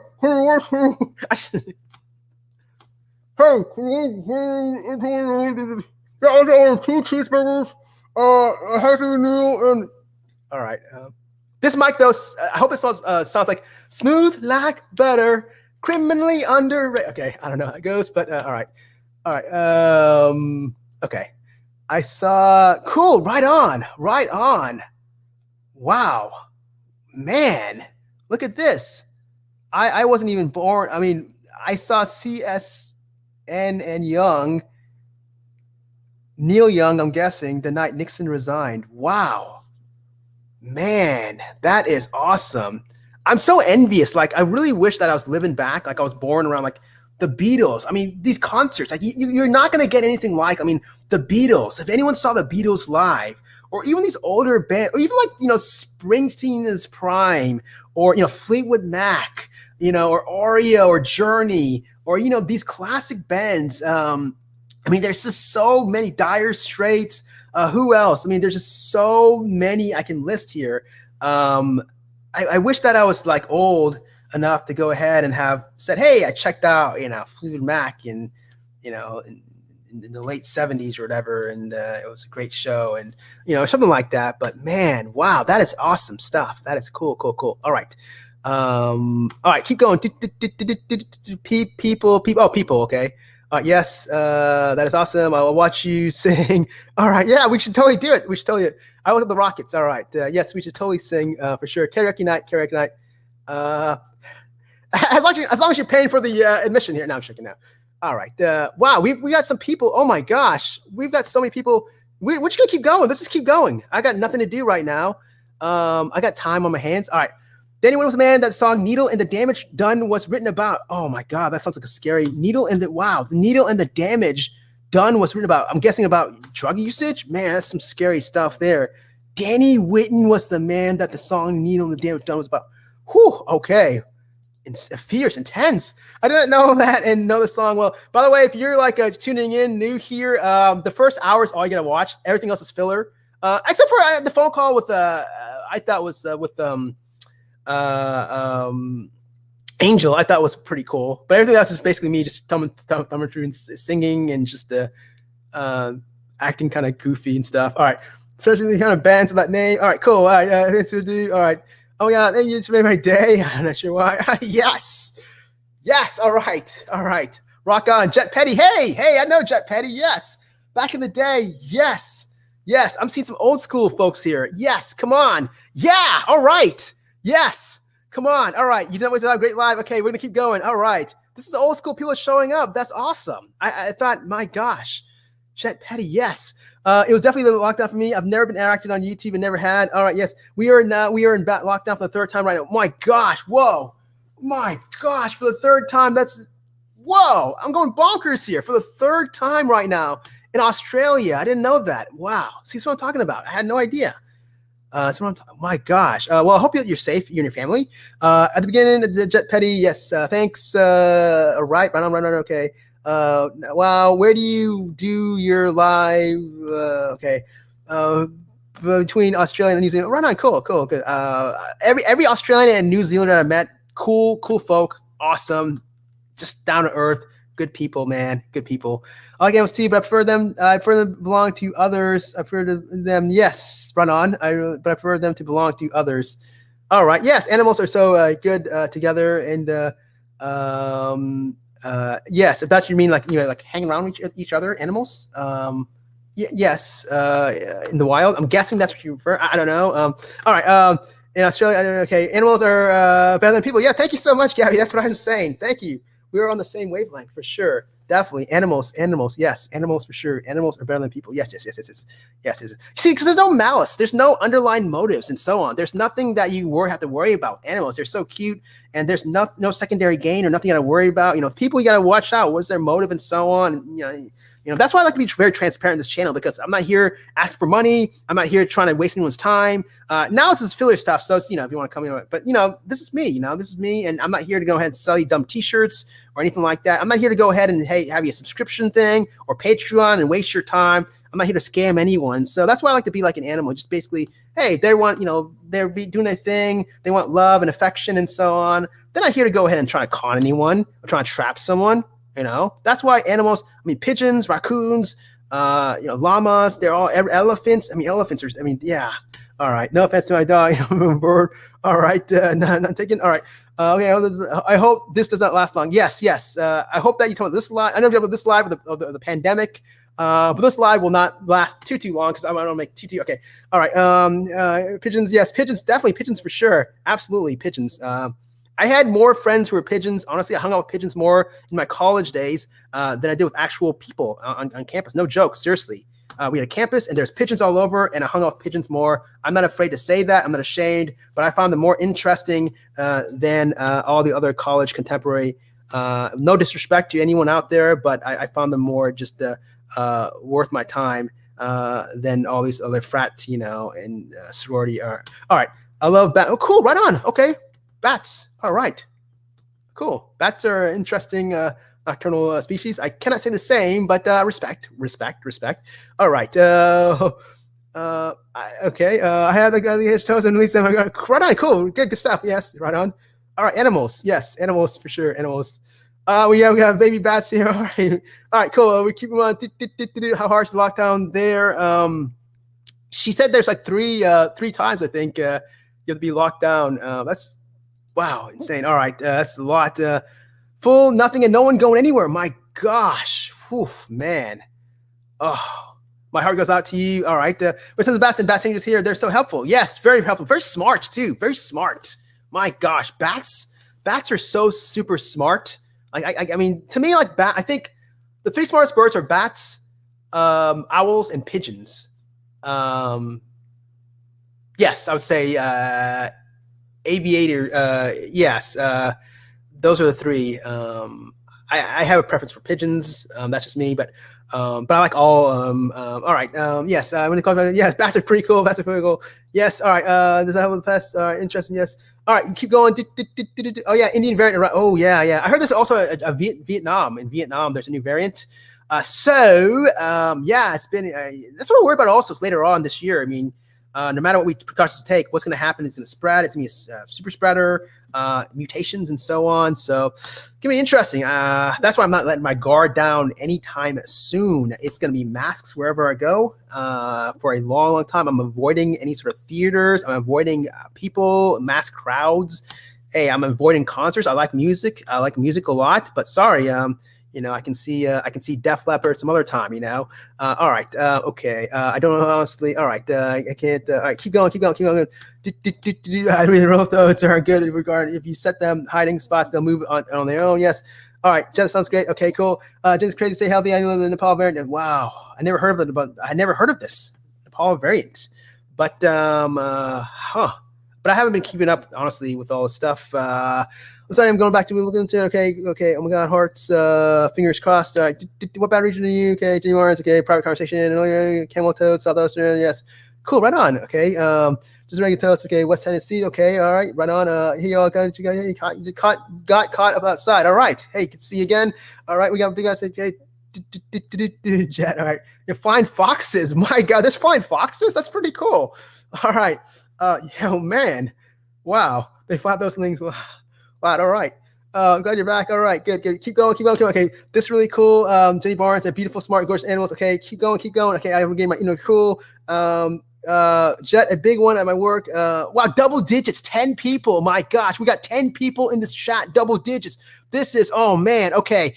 Jet, a big one at work. Night shift. He comes back to the tree at the back door. If you're tuning in live just now, just watch the first hour. That's where the meat and potatoes are. The rest is just filler. Except you want to catch Angel's Call with me. I thought it was pretty cool. All right. Jet, a big one at work. Night shift. He comes back to the tree at the door. Okay. Right on. Personal story. Okay. I will go. I got to get editing help. Hey, look. I didn't know any of this. If you see my first videos when I came out, I didn't know anything. Honestly, back when I started this channel, if you saw my first videos, it was like clunky. It still is. I'm just kind of, bad editing.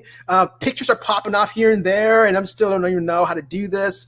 But yeah, trust me, if I can do it, you can do it. Seriously, if I can do it, anyone here can make a YouTube channel. If you want to really grow your channel, like I said in my last video, all you got to do is there's always every week a popular topic. It doesn't matter week by week what that topic is, but there's always someone that is on the forefront of people's minds, usually minds on the streets. There's blood on the streets. Go and talk about it. It might be Trisha Paytas. Next week, it might be David Dobrik. The week after that, it might be that Paul Jake guy, whatever. You just focus on that and do a topic, do videos on that. You're going to catch fire on the popular topics. That's what I did when I first started off. It was just very little. No one knew about it. Then I said, well, let me do the strategy.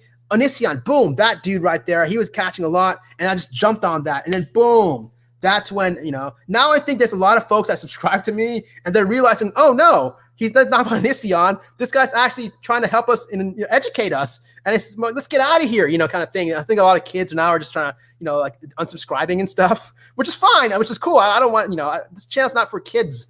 I want people that are, intellectual and they want to go ahead and expand knowledge and so on. I'm not here about people who like, videos where they pull people's pants down and they laugh at it, or those videos where they have these kids that are driving around Lamborghinis picking up hookers. Like, come on, like how many times, who wants to watch that stuff? It's stupid. And you have seriously, you have millions of subscribers, people watch that, and then you have these LA YouTubers. I'm talking about these LA YouTubers. They have these houses. They rented out Lamborghinis, rented out houses. Their houses are as big as my kitchen.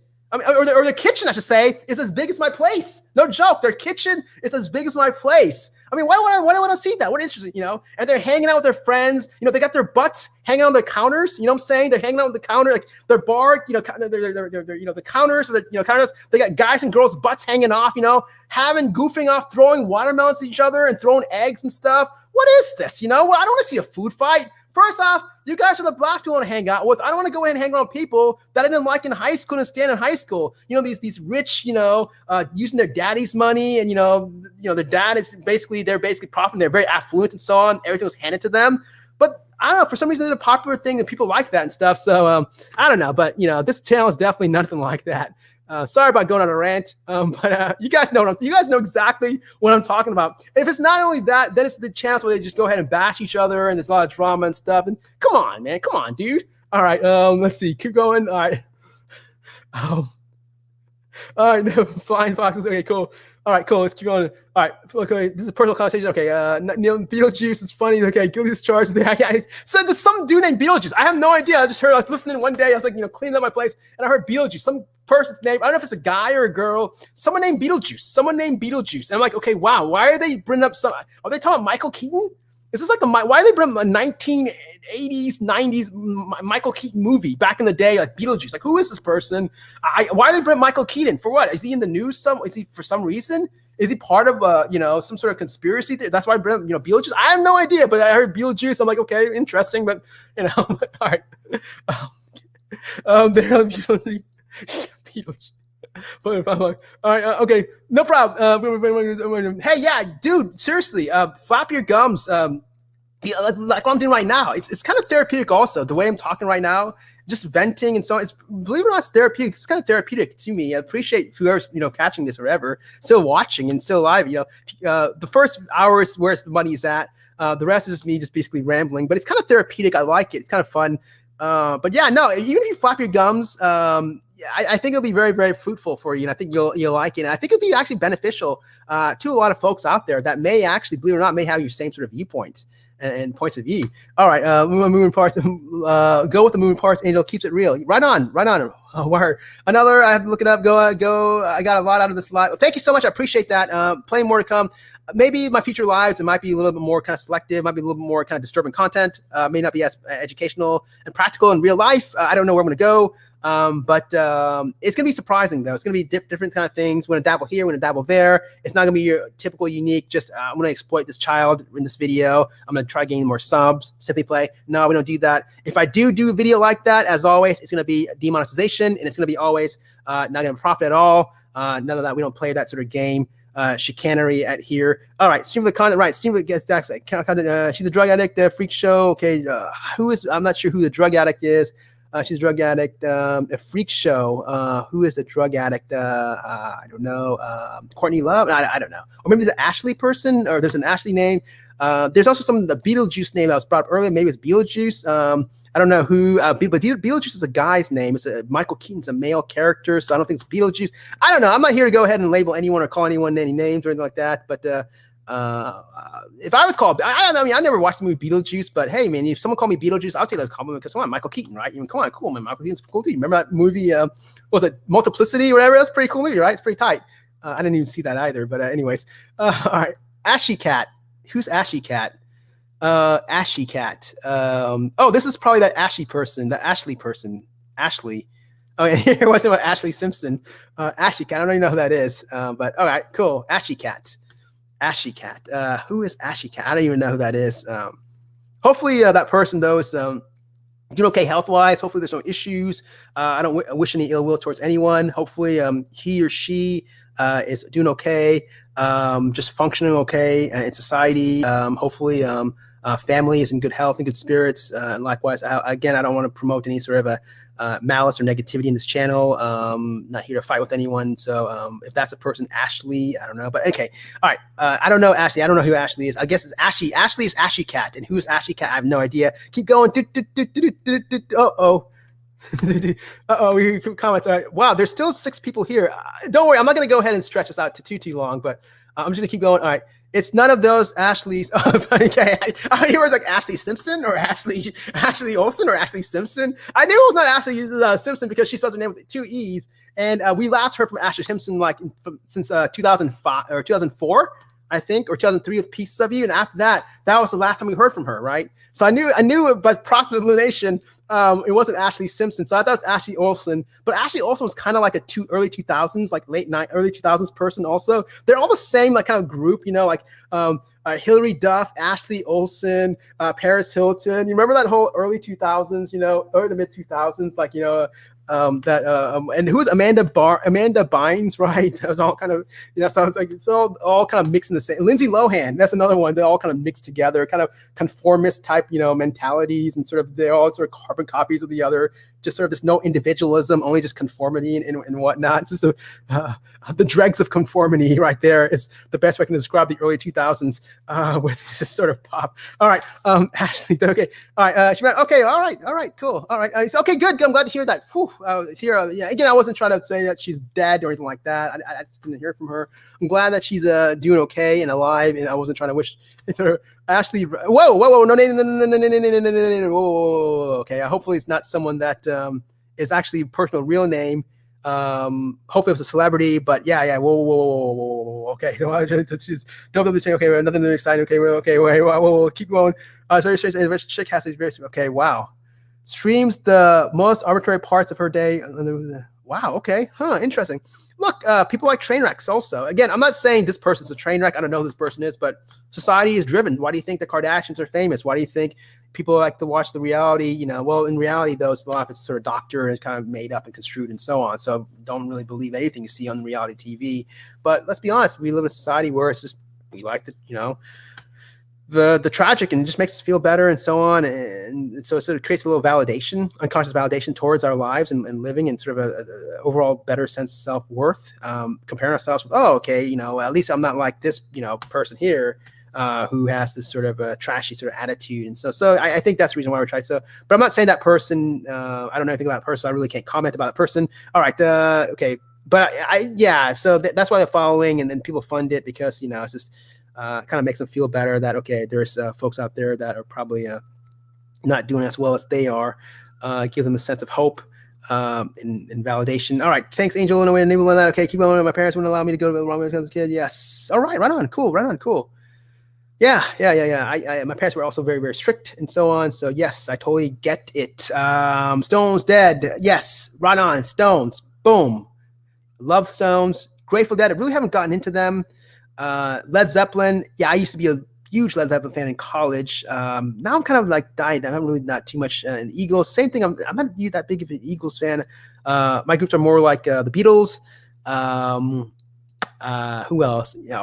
Chicago or Speedwagon, Boston. You can't go along with classic rock. I gotta say Tom Petty for someone in this room. But no, there's a lot. I just think the Beatles always. Pink Floyd. Oh my God, Pink Floyd for sure. Beatles, to me, the top three: Beatles, Pink Floyd, Queen, in that no order. Well, I say Beatles number one, Pink Floyd number two, and Queen number three. However, at one point, Pink Floyd was the top because I think intellectually they were more cerebral. However, the Beatles, I just like the Beatles better because just the short time frame, the way they sort of transcended just through various different sort of genres of music. It was just amazing and mind blowing. And plus, I'm a pop guy also, and I like sort of the pop sounds and rock and and John Lennon. What can I say? He's a man. And the duo John Lennon and Paul McCartney. That sort of combination. You can't find the duo, the songwriters, a duo better one than them. But the whole So, anyways, all right. Okay, I'm gonna keep going. All right, we're almost wrapping things up. Okay, so I can do it. Yes, right on. All right, keep going. All right, stop talking to Angel. Okay, I'm glad the mic is working pretty good. And I was fodder for responding. Yes. Girl self, people love to watch it. So bizarre. Michael Hutchins. Oh wow, yeah. Hint. Maybe I should do a video on Michael Hutchins for sure. Hint. Foreshadowing. I don't know. Foreshadowing. Jimmy Barnes, yes. Jimmy Barnes, that's yes. He's a working class man. Check out, if you guys don't know who Jimmy Barnes is, check out Jimmy Barnes, Working Class Man. Thank me later. Yes, he is definitely, my gosh, that guy has got some pipes. He's definitely a great front man. Hutchins, Barnes, two great front men. Hutchins, Barnes, for sure. Australia, I love Australian rock, for sure. Definitely. I think, okay. She missed a lot while outside. Yeah, just miss a lot. Just me just going through comments. Okay, Michael Hutchins. All right. Of course, now the ladies are jumping in with Michael Hutchins. Of course, hearts that's beyond sad. I saw that movie. What was it called? Was it called Disappear or Mystify?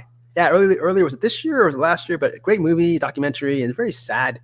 But I may actually do a YouTube video on him because I have some thoughts about him. The animal agenda. Okay. You want to say it? Okay. Keep going. Oh, elephants. Yes, elephants for sure. Elephants top of my list. Yes, for sure.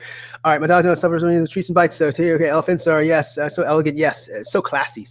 Yes, for sure. Animals are here to teach us pure, unconditional love and peace. Pity where it's the loner. It's not an excellent dog.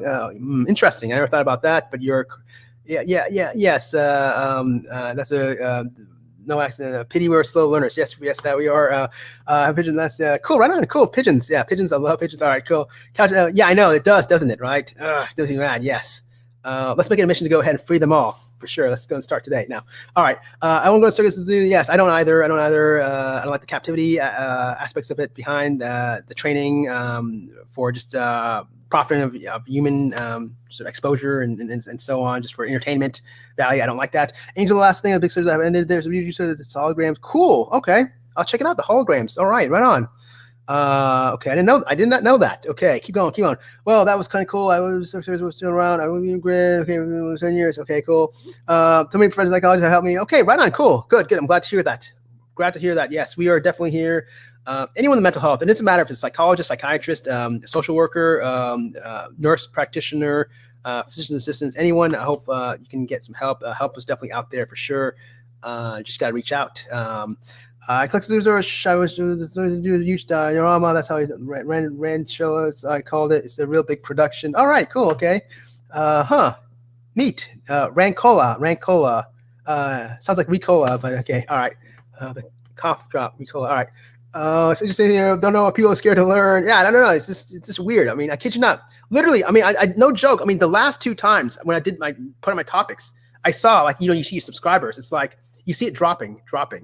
So I know for a fact my next video, if I did something that was sort of educational or meant to teach, I know it's going to probably drop even further. I don't care, Now, if I go back to more drama stuff, which I may, I don't know, who knows?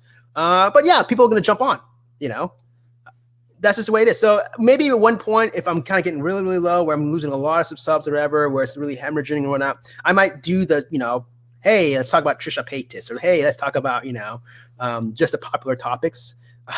Just get back. So don't be surprised if I do that, but I don't want to get below 1,000 subscribers. I want to have at least a core, but thanks for believing in this channel for sure, because I love doing this kind of stuff.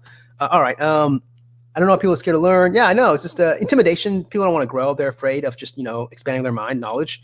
That's all it is.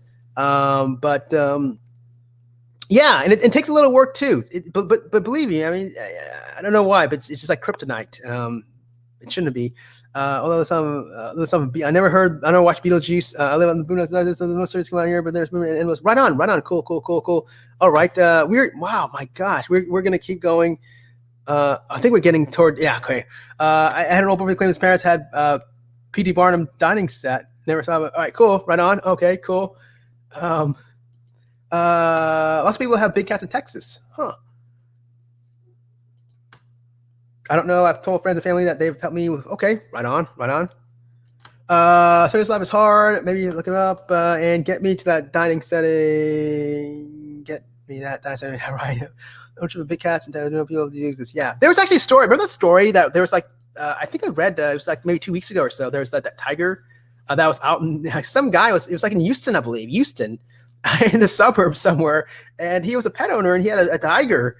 And the tiger, I guess, went loose and he was like wandering around. They couldn't find the tiger.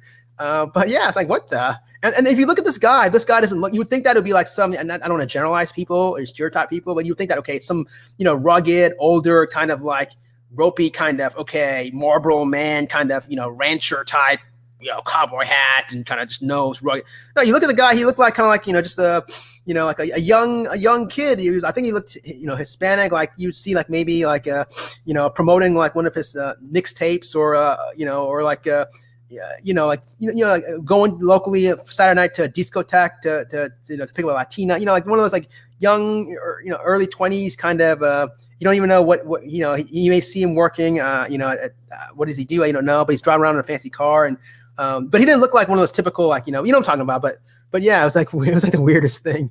You guys, I don't know if you guys know what I'm talking about, but yeah. All right, that's fascinating. We're gonna keep going. It's just fascinating to learn. Exactly. Yes, learning is good. You turn the Aaron brother president. That's the last one I heard about. Okay, who is that? I'm not sure. Big problems in some countries. That's that. Okay, okay, keep going. Yes, ma'am. Okay, special grandkids. I got some whoppers. Hey, look, if you got some stories, some great stuff, definitely inform that channel. I'm going to definitely subscribe for sure.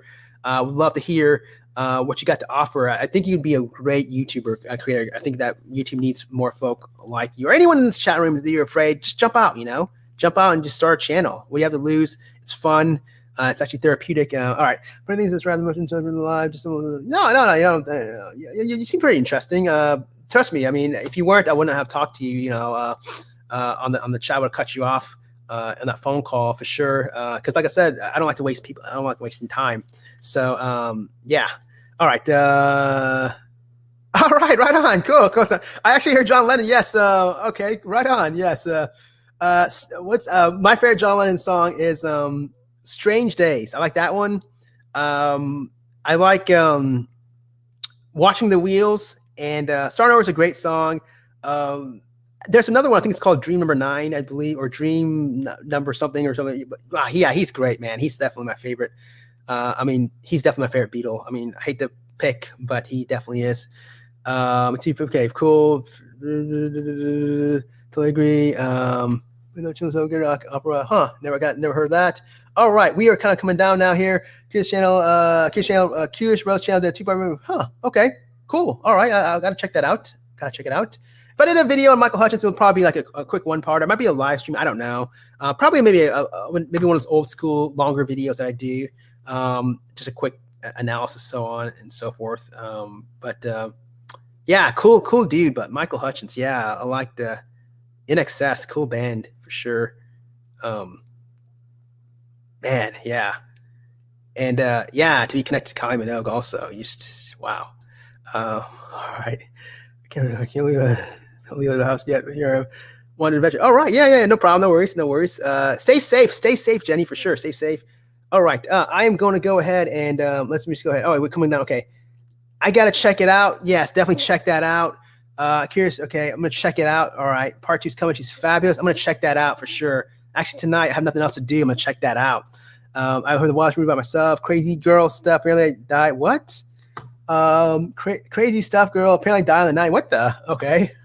But I hope that was a figure of just a figure of speech or something. Like well, hopefully not literally. It would be kind of weird if you were actually resurrected and you're on YouTube here chatting and you're talking on the phone. It'd be kind of creepy and so on. But all right, she did Brilliant Lennon live too. All right, cool. Okay. I'll check it out. Curious Rose. I will definitely for sure.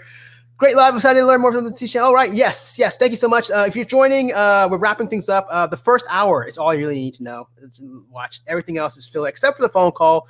Angel thought hit it hard. Came hard. Came to play. Wasn't joking around. Yeah, with a lot of high intensity, high passion, high energy. That's what we asked for. Henny Rumor. Okay, good.